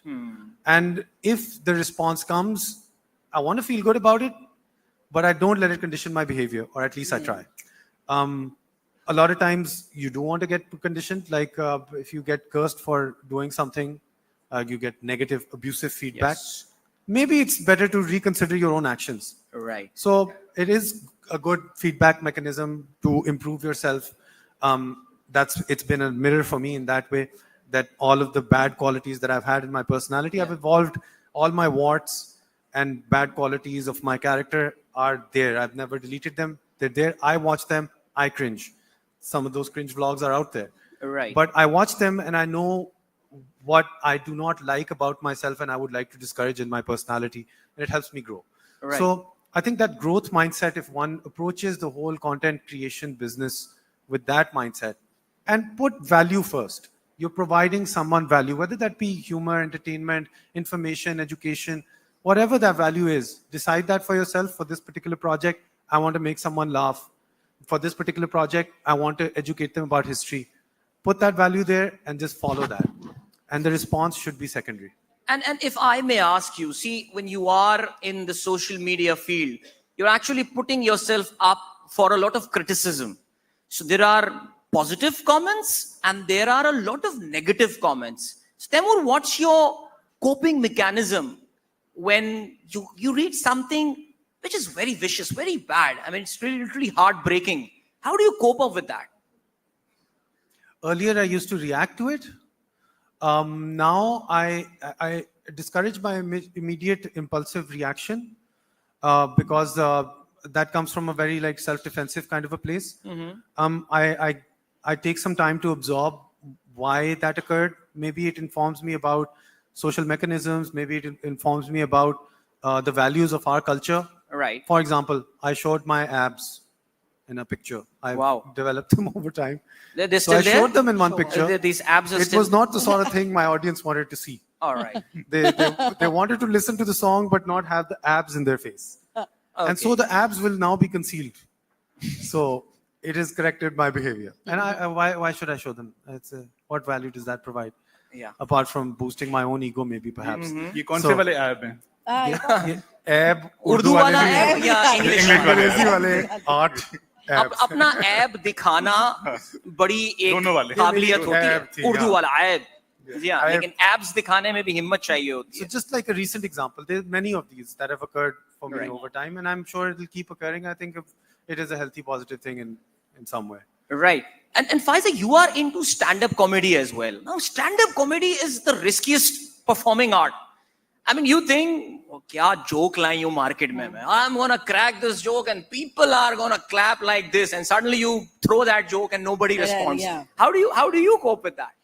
So initially, I used to get really shell shocked. I would say I wouldn't know what to do because I'd wait for the laughter, and when वो time निकाला हुआ था कि pause करूँगी जरा, and the laughter doesn't come, and you also tend to forget कि आगे क्या बोलना था because you get so overwhelmed or underwhelmed by the reaction. So you have to really grow a thick skin for stand-up, for improv. I think that's why I also have a thicker skin for social media, because I would do theater and improv and stand-up before coming on to social media.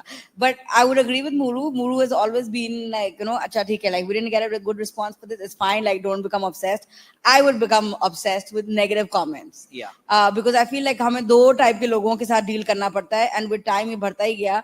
पहले होता था कि अच्छा भाई दुपट्टा नहीं पहना हुआ, ये नहीं किया, वो सब के बेशर्मी बेहाई हो रही है. फिर एक है ट्विटराटी, who think they know everything. This is the woke awam. These are people who think they're educated and they have so much privilege. It's too cool. And they're too good for you. Yeah. Right? And they have a problem with everything. कि ऐसी क्यों क्या वो क्यों बोला. You can't compare us to our Indian counterparts because they get away with so much more than we ever could. I mean, I can't imagine saying half the things that female comedians in India can say online, right? So हमें जो comparison बड़ा unfair लगता है because आधी चीजों के लोगों को फिसल जाता है. Like we talk about anything, women related also.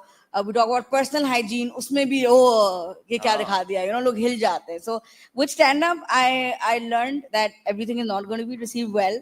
But with social media, I also figured out कि ये लोग जो है वो बहुत ज़्यादा अलग next level पे, because face to face लोग इतनी बेइज्जती नहीं करते आपकी, right? नहीं joke पसंद है, नहीं पसंद आया. They're not going to start like hitting me or like saying mean things to me, right? But on social media, people say the meanest things, and I think these are people इनकी ज़िंदगी में कुछ अच्छा हो नहीं रहा होता है, right? So they feel like they want to vent out their frustration. Yeah. So they say all sorts of things, and you have to sort of be okay with that because you chose this for yourself. Unfortunately or fortunately, you decided to, go ahead with it. Yeah. इसमें please just to jump in. I teach leadership in places. So there's a really interesting concept that comes in. It kind of echoes from what both Faiza and Muru are saying. The concept of who is the real follower. Are the people who are following a digital profile जो Instagram follow करते हैं वो follower हैं, या am I the person who's putting myself out there actually a follower of the followers?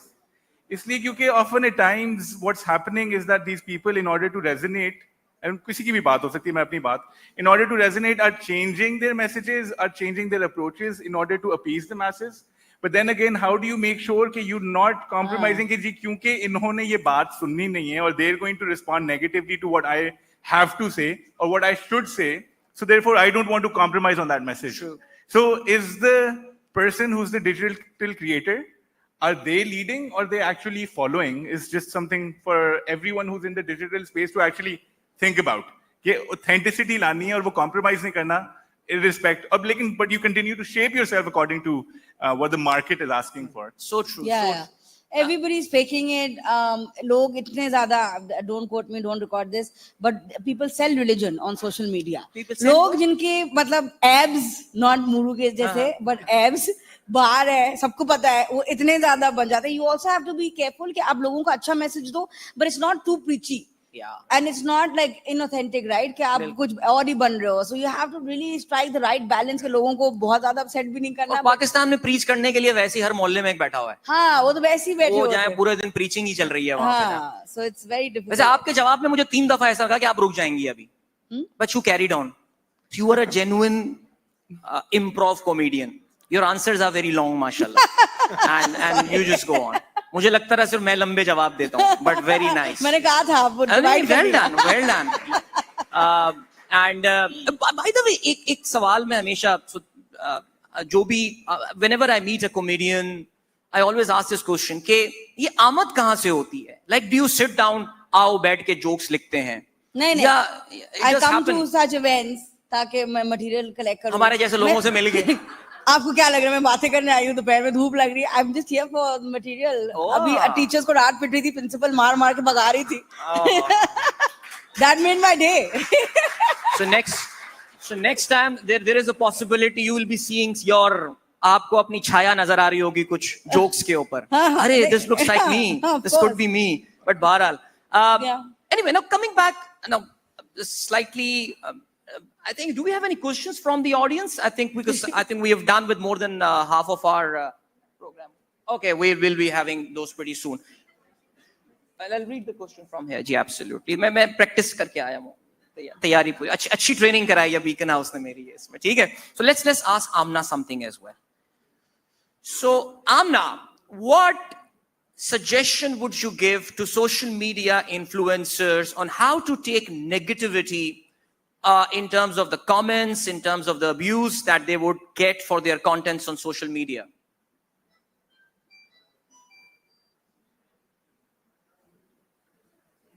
I'd suggest that social media influencers.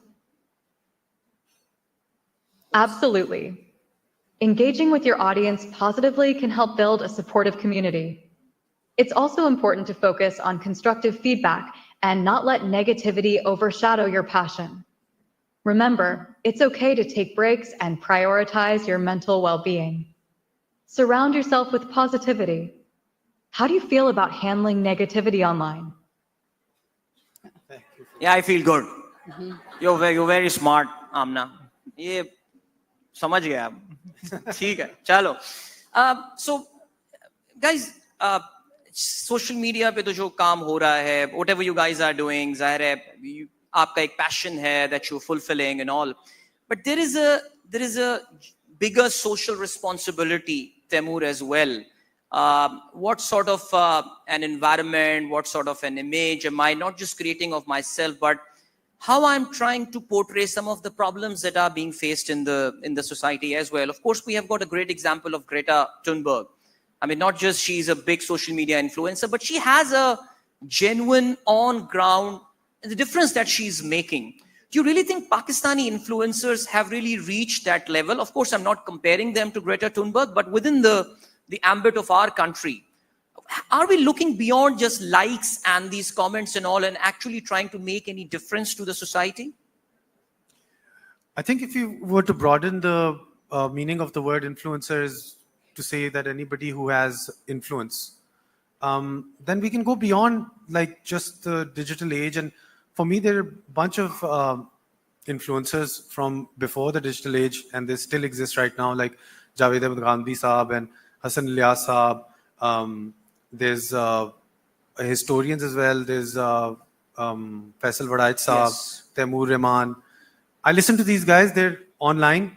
They're giving me perspective on the way government should be set up, historical perspectives. I'm learning a lot. So they are giving back to society, and there's a lot you can do in that particular realm as well. I tend to broaden it by using entertainment and try to make that palatable. Now, I'm not an academic. I'm not an intellectual of that level. So what I try to do is use my skill set of entertainment and filmmaking and music and all the whole music, sound effects, film, adaigi, which would be acting, I guess, in English. I try to use all of that and wrap it up in a package that would be entertaining for someone who's not particularly interested in that type of content. Right. I think that's the role I've defined for myself in as far as having that positive change and moving beyond just wanting likes. Likes can be just gotten through showing cars and glitz and glam and watches and rich lifestyle as well, which I've also done over time. But with the positive change that I want to have on society, I do that by taking other people who have done the groundwork, the real work within this realm, and try to make it more palatable and packageable for people who would want to a little less seriously watch this stuff. You know, And so there are people who exist. Sorry. Your video on human evolution had a lot of influence of Javed Ghamdi's philosophy and his theory on that. Something I noticed. So I think that's how these two things merged really well. Your storytelling style and perhaps his philosophy. Yeah, so there's Javed Ghamdi style, there's Stephen Myers trying to justify a designer while having the theory of evolution incorporated within it. True. Ghamdi Saab helps in that, and then there's creationists who exist all over the world. True. So Stephen Myers was a major Stephen influence. Myers, definitely. So we've got the question number 4. It is question number 1 is for Faiza. Faiza, what inspired you to get into the field of comedy when women are not much encouraged to take this up? So I started with theater, and I don't know how to keep this short, so bear with me, okay? Okay, so you've got 2.5 minutes to answer this question, and your time starts now. Or you could just Google it. But I started with theater, and when I was doing theater, I do serious roles. And there was this one play that I did at Arts Council in 2011, and I improvised a line because I thought I was bored of my own character, right? So I improvised a line, and there were like 500 plus people in the audience, and everyone started clapping and laughing.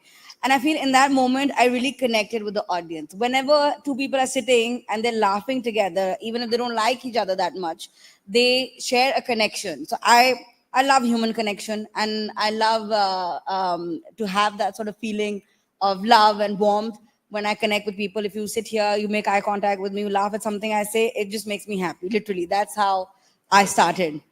Yeah. So any inspiration? Like, see, we have big names in women comedy as well, naturally. Durdana Bhatt Saiba, Bushra Ansari Saiba. And there's some very serious individuals who have done very comical roles in PTV days as well. So any inspiration per se? I love so many of our comedians, Hina Dilpazir and Bushra Ansari, both I've worked with. So that's been an honor. I wouldn't really say inspiration because the kind of work that they did is a little bit on the mainstream side. Yeah. And what I do is more improv comedy, more theatrical. It's on social media, so I can't compare the two. But I as far as TV is concerned, I've done television with Hina Dilpazir, and there was so much to learn from her. I think sometimes we underestimate how great our own actors are. We always are like, oh, India mein, Hollywood mein, Bollywood mein kitne achhe hain ye wo, but like they're top notch. They're top notch comedians, and I wish there were more Bushra Ansaris and more Hina Dilpazirs in the mainstream media. And you never know, inshallah, maybe 10, 15 years down the road, we will be talking about Faiza in the same chord, maybe. See the greats like Faiza Salim we had in our history, inshallah. Why not? Why not? All right, we have a question for Moru. How do you think AI fits into landscape of marketing and promotion? Any examples? Ooh. Yeah, it fits in everywhere. I mean, AI fits into marketing and promotions in the same way that it fits into everything else. It helps you sort out your thoughts and do problem-solving things. So, for example, like I used to get briefs from brands. Ever since AI has turned up, they've gotten a little bit more articulate. And I'm assuming that they're using some AI. If they're not, they're fools. Right. They should start using it. So, like the briefs come in a more, sort of cohesive written fashion. So that's improved. It's made me realize for myself personally as a creator that the key selling points can be isolated in a far faster fashion. I'm not very good at formatting things. All right. I toss in my ideas in broken English. They come out sounding like it's written by Shakespeare has written English. So those things help. And you can ask it to give you 6 different options about things. So the permutations within which you can go through at a very fast rate has increased. And that's in everything. That's not just in marketing. True. So that really helps in kind of weighing out which idea passes through which particular thesis statement better than the other. Right. So since you're doing that at a faster rate, everybody can churn out faster. So productivity goes up. Just straight up productivity goes up. Absolutely. I don't recall any AI only social media influencer in Pakistan which has gone on to become big. Do you guys recall any? I don't think. Do we have any? There was this one that we heard about on social media. There's a girl on Instagram. Yeah. She's completely AI. Yeah. Yeah. Acha, okay. Yeah, beautiful girl. Yeah. Beautiful. It must be beautiful, yeah. And they had to basically, for that, the problem was that the face would change every time.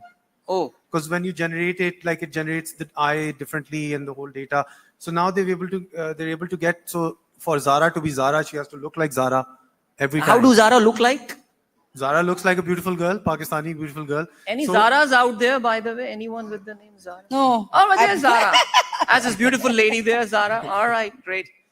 So now Zara looks the same in every picture because they've gotten the face to look consistent every time. Oh, okay, that's wonderful. Maybe there were certain social media influencers I thought were AI generated. They had so many followers. They look so perfect every time.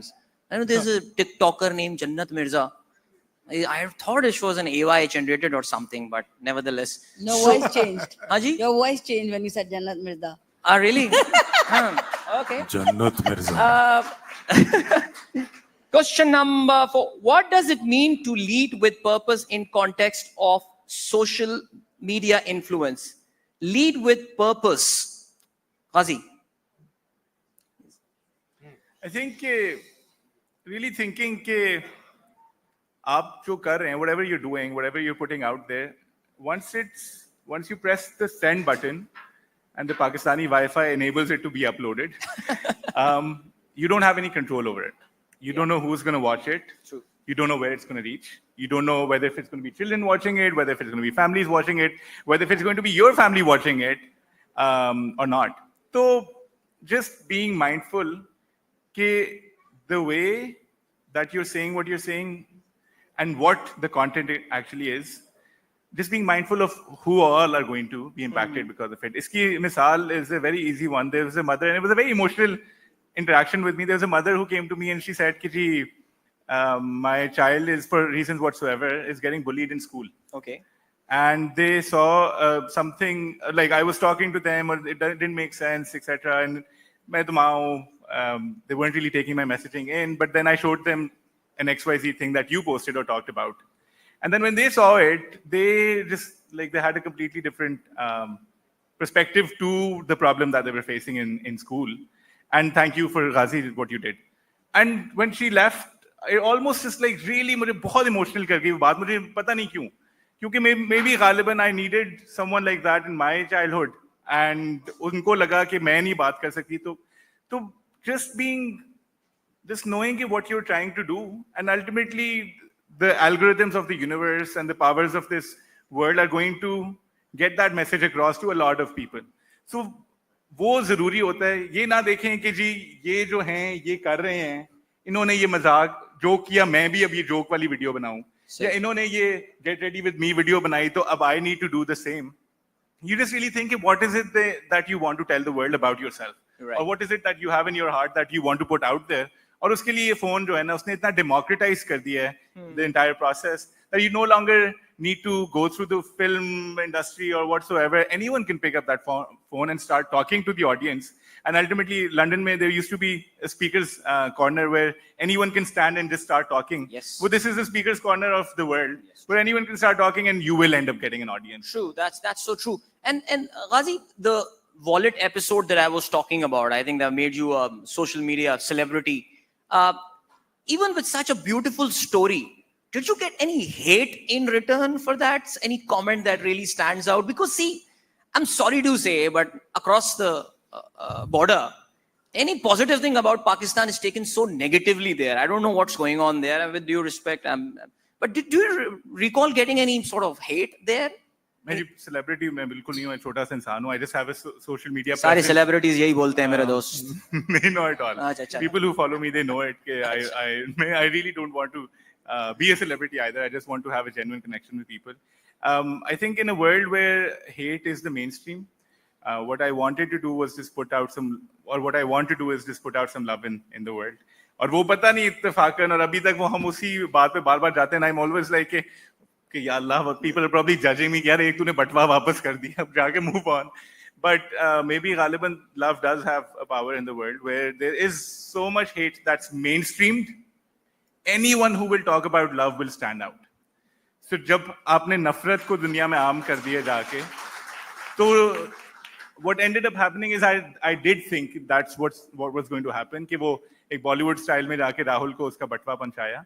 I did think a lot of hate was going to come my way, but I kid you not, and there's no exaggeration whatsoever, I did not receive, besides थोड़े बहुत वो करके, I didn't receive any hate at all. Nice. And then I talk about various very otherwise contentious topics around religion, and I talk about ishq, I talk about love. And a lot of people who think that oh, sirf nafrat is the answer, sometimes resonate with the words that I say. And then they say, yaar, matlab, hum cha rahe the, we were looking for someone to say this, and we wanted to hear this. So I know hate is so mainstreamed, but in this mainstream society of hate, love is that unique product. Beautiful. Well said. So, Ghazi happens to be an adjunct faculty member at LAMS as well. And the way he's talking, उसमें आपको एक उस्ताद वाला element नजर आ रहा होगा. He may be sounding like a professor there. There's a lot. Do you teach philosophy somewhere? No, you don't. You have a great future there, I'm telling you. All right. So, Faiza, when it comes to comedy, see, you have to draw the line somewhere. You know, when you cross into the vulgarity wala element, you said Indians can get away with talking. There is a lot of nonsense comedy going on there as well, and there are millions of views. Yeah. So I'm pretty sure, being an achhi bachi, you will be drawing the line somewhere. So kya hota hai? I mean, do you listen? Do you get? The Muru is looking at her when I said achhi bachi. Muru, what have I done to make you believe otherwise, huh? What is suspicious se dega unhone? Achhi bachi. Okay. So, but see, we're talking about the social responsibility here. Yeah. I mean, do you draw the line somewhere? You say, nahi yaar, ye zyada ho jayega. Ye yahan nahi jate yaar. Absolutely. Like, there are so many filters I have that it's very difficult to do comedy. I tell my troupe also, because we do live comedy, it's improv, right? So anything and everything is said. And tell them कि भाई अब तो बिल्कुल पाव बराबर comedy कर सकते हैं, because everything is filtered. You can't, I mean, ageism, colorism, body shaming, obviously we stay away from ourselves. Religion, politics हमसे हमारी state ले लेती है. Politics से भी? नहीं, I thought politics is the biggest topic of comedy here in Pakistan. I know, but like we can't get away. Like आपने गाजी से पूछा ना कि आपको कोई hate मिला उसके ऊपर, तो गाजी ने 2-3 comments, क्योंकि गाजी औरत नहीं है सोशल मीडिया पे. If he was a woman, he was female, वो कहते कि कसे हुए कपड़े पहनी हुई है, वॉलेट क्यों भेजा, आदमी से बात क्यों कर ली, टैक्सी में क्यों बैठी हुई थी तुम, अकेले क्यों घूम रही थी, अकेले क्यों घूम रही थी तुम कि तुम्हें वॉलेट मिल गया. So the female experience, the male experience is very different in Pakistan. Yeah. So you obviously have to be very careful, thinking that they have to be careful about. हमें 10 times ज़्यादा उससे careful होना पड़ता है. So again, language is another thing, because बच्चे देख रहे होते हैं. So language has to be we have to be very mindful that we don't use foul language, because वही language बच्चे भी बोल रहे होते हैं. So there are lots of filters, and you have to work with those. If you want to work in a country like Pakistan, if you want to get ahead, you can't just get away with anything and everything. Cancel culture has become rampant. बात पे लोग तैयार होते हैं cancel करने को, अभी कहानी शुरू नहीं होती कैंसिल कर देते हैं. बिल्कुल. आप तो कैंसिल नहीं हुई कभी? नहीं, अलग अभी तक तो नहीं हुई हूं, पता नहीं, होपफुली नहीं होंगे. चले इंशाल्लाह, बिल्कुल. And okay, so another question we have from the audience: what are the responsibilities of social media influencer? How they are shaping the society? Tamur. I guess the responsibility of the social influencer is what they define for themselves. मैंने जो अपनी define की हुई है कि उसका on a broader sense positive impact हो. I've done things that I've seen the negative impact for. There was some roasting that was going on back in the day. There were some influencers के बीच में लड़ाइयाँ, तो वो एक दूसरे के बीच में लड़ाइयाँ और फिर दूसरों को तोहमतें लगानी और ये वो इल्जामात, उसके अंदर उसका हिस्सा मैंने लिया एक ज़माने में. लेकिन उसका मैंने इन्फ्लुएंस ये देखा कि जब मैं कहीं जाता था तो मुझे कोई बंदा मिलता था, वो फलाने को गालियां दे रहा होता था. मैं कहता था मैं ये चाहता हूँ कि मैं किसी से मिलूं और वो मुझे देखते साथ उसको फलाने को गालियां देना याद है, तो ये मेरा असर है. तो गलतियां करके ही अब मुझे अच्छा लगता है जब people put the best part of their personality in front when I meet them mostly. So I get to see the best side of them, and then I go like, okay, maybe I'm inspiring that side more now. So I guess we all make mistakes. So you kind of learn from what you want to achieve with your social media. Faiza, if you wish to add something, the responsibility towards the society, जो सवाल पूछा है अभी. I just feel that you should not be selling something, whether it's an idea or a product that you don't believe in or you don't actually endorse in your personal life. Abhi brands are always telling us to sell one product or the other, and often influencers also do that for money. I think money should not be the only goal. It has to be one of the goals. If you're working, you need to make money to sustain yourself. But it shouldn't be the only goal. Yeah. For example, they'll ask me to endorse something like diet pills, right? कि आप बोलेगा कि आपका weight loss हुआ है तो diet pills की वजह से, इन pills की वजह से, I'm not going to name them, कि इन pills की वजह से. Whitening cream. Whitening cream तो Oh, remember that? Oh, yeah, whitening cream kabhi bhi nahi, you know, like I would never endorse things like that because I feel like मैं असल में नहीं किया मैंने तो मैं क्यों mislead करूं लोगों को. But then I saw that some other influencers were endorsing such products. They were saying कि हाँ हमने ये pill use की थी इसलिए हमारा weight loss, which is very very wrong. So you can't sell people an idea also, like, or a perception of yourself that is not true कि अपना बहुत high flying lifestyle दिखाओ और घर में you know मतलब बिल्कुल बुरा हाल है. So it has to be real. Right. Whether it's good or bad, I think there's a market for everyone. So even like the best of me and the worst of me is out there on social media. And I think that's why like I've been able to do this for a decade now.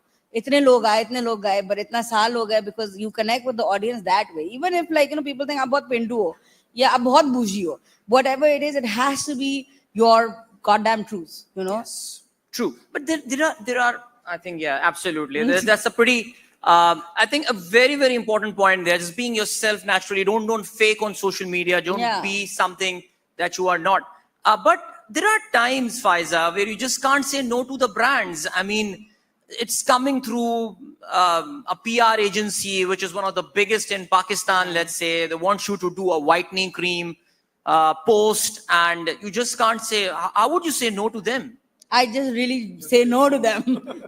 No, don't call me. I say, but कभी हाँ किस रात के मैं नहीं करना मैंने नहीं यूज की. नहीं मेरे पास भेज दें आप मुझे जरूरत है. जरूरत है पैसों की या cream. Nobody's holding a gun to your head. I mean, you can say no to anyone. Huh?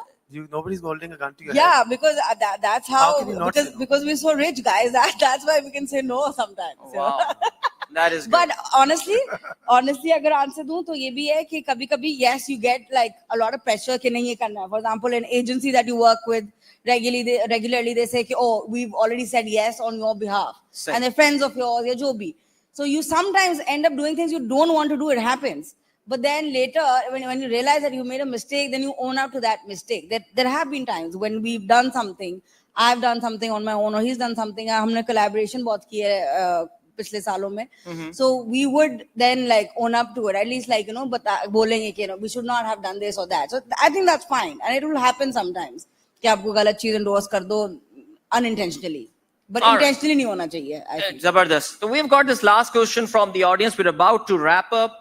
What are your suggestions for the youngsters to take up the career of influencer or YouTubers to everyone? Ghazi, if I may start from you. Gee, when the wallet thing happened with me, like Choti si, an audience came following, and I didn't know what to do. I'd never done it before. So someone, I was talking to a friend of mine, and I was like, yeah, you know what, I'm going to close my account. I just don't know what to do and like where to go with this. And they were like, gee, what are you saying? Pagalo. This, like, you have an audience, you've been doing certain things the whole of your life. You have an audience, talk to them and take your work forward. I would just echo the same thought that someone else suggested years ago. Okay, if there's some impact that you want to create in the world, there's यहाँ पे बैठ के एक घंटा बात करना, we've talked to, not impacted, but we've talked to maybe 200 people. But 200 people you can reach within a second of uploading a video if that audience resonates. So that, yes, but really think of what impact do you want to make in the world. Taimur?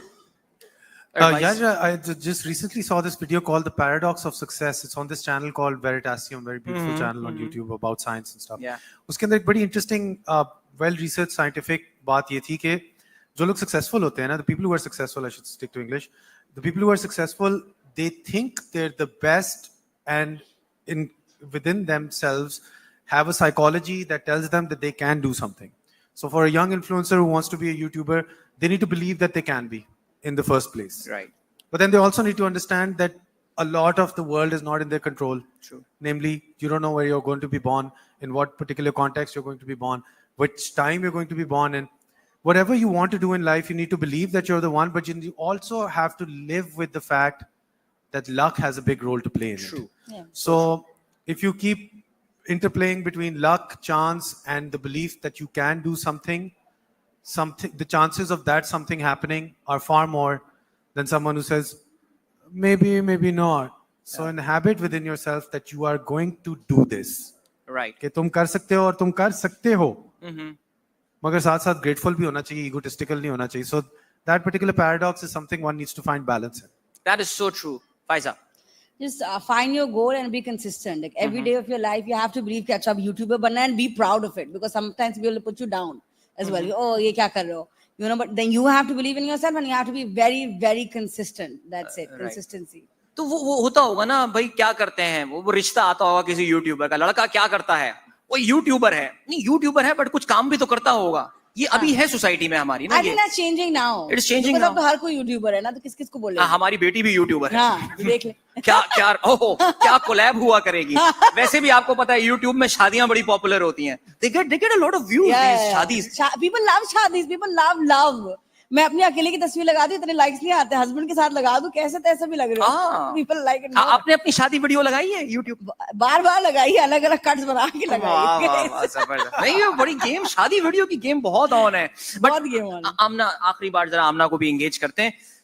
So Amna, what suggestion would you give to the young people who want to take up YouTube as their profession?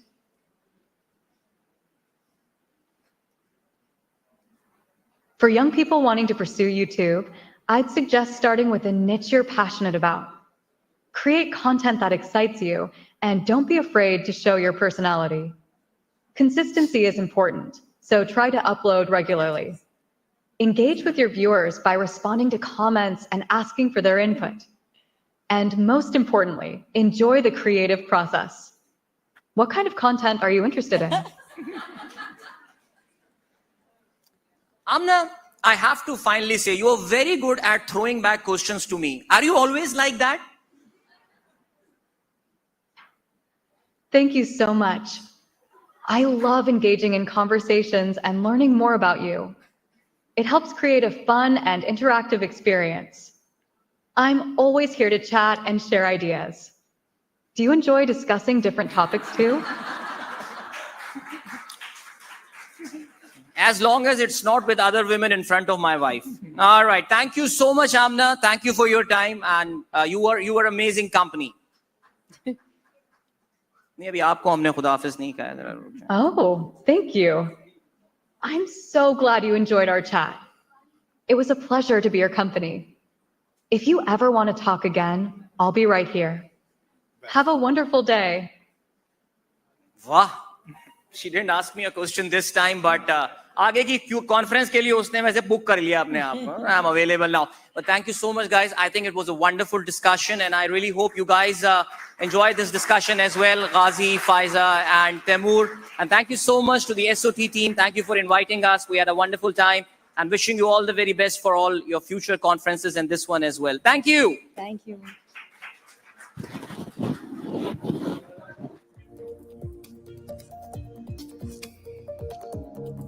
Thank you.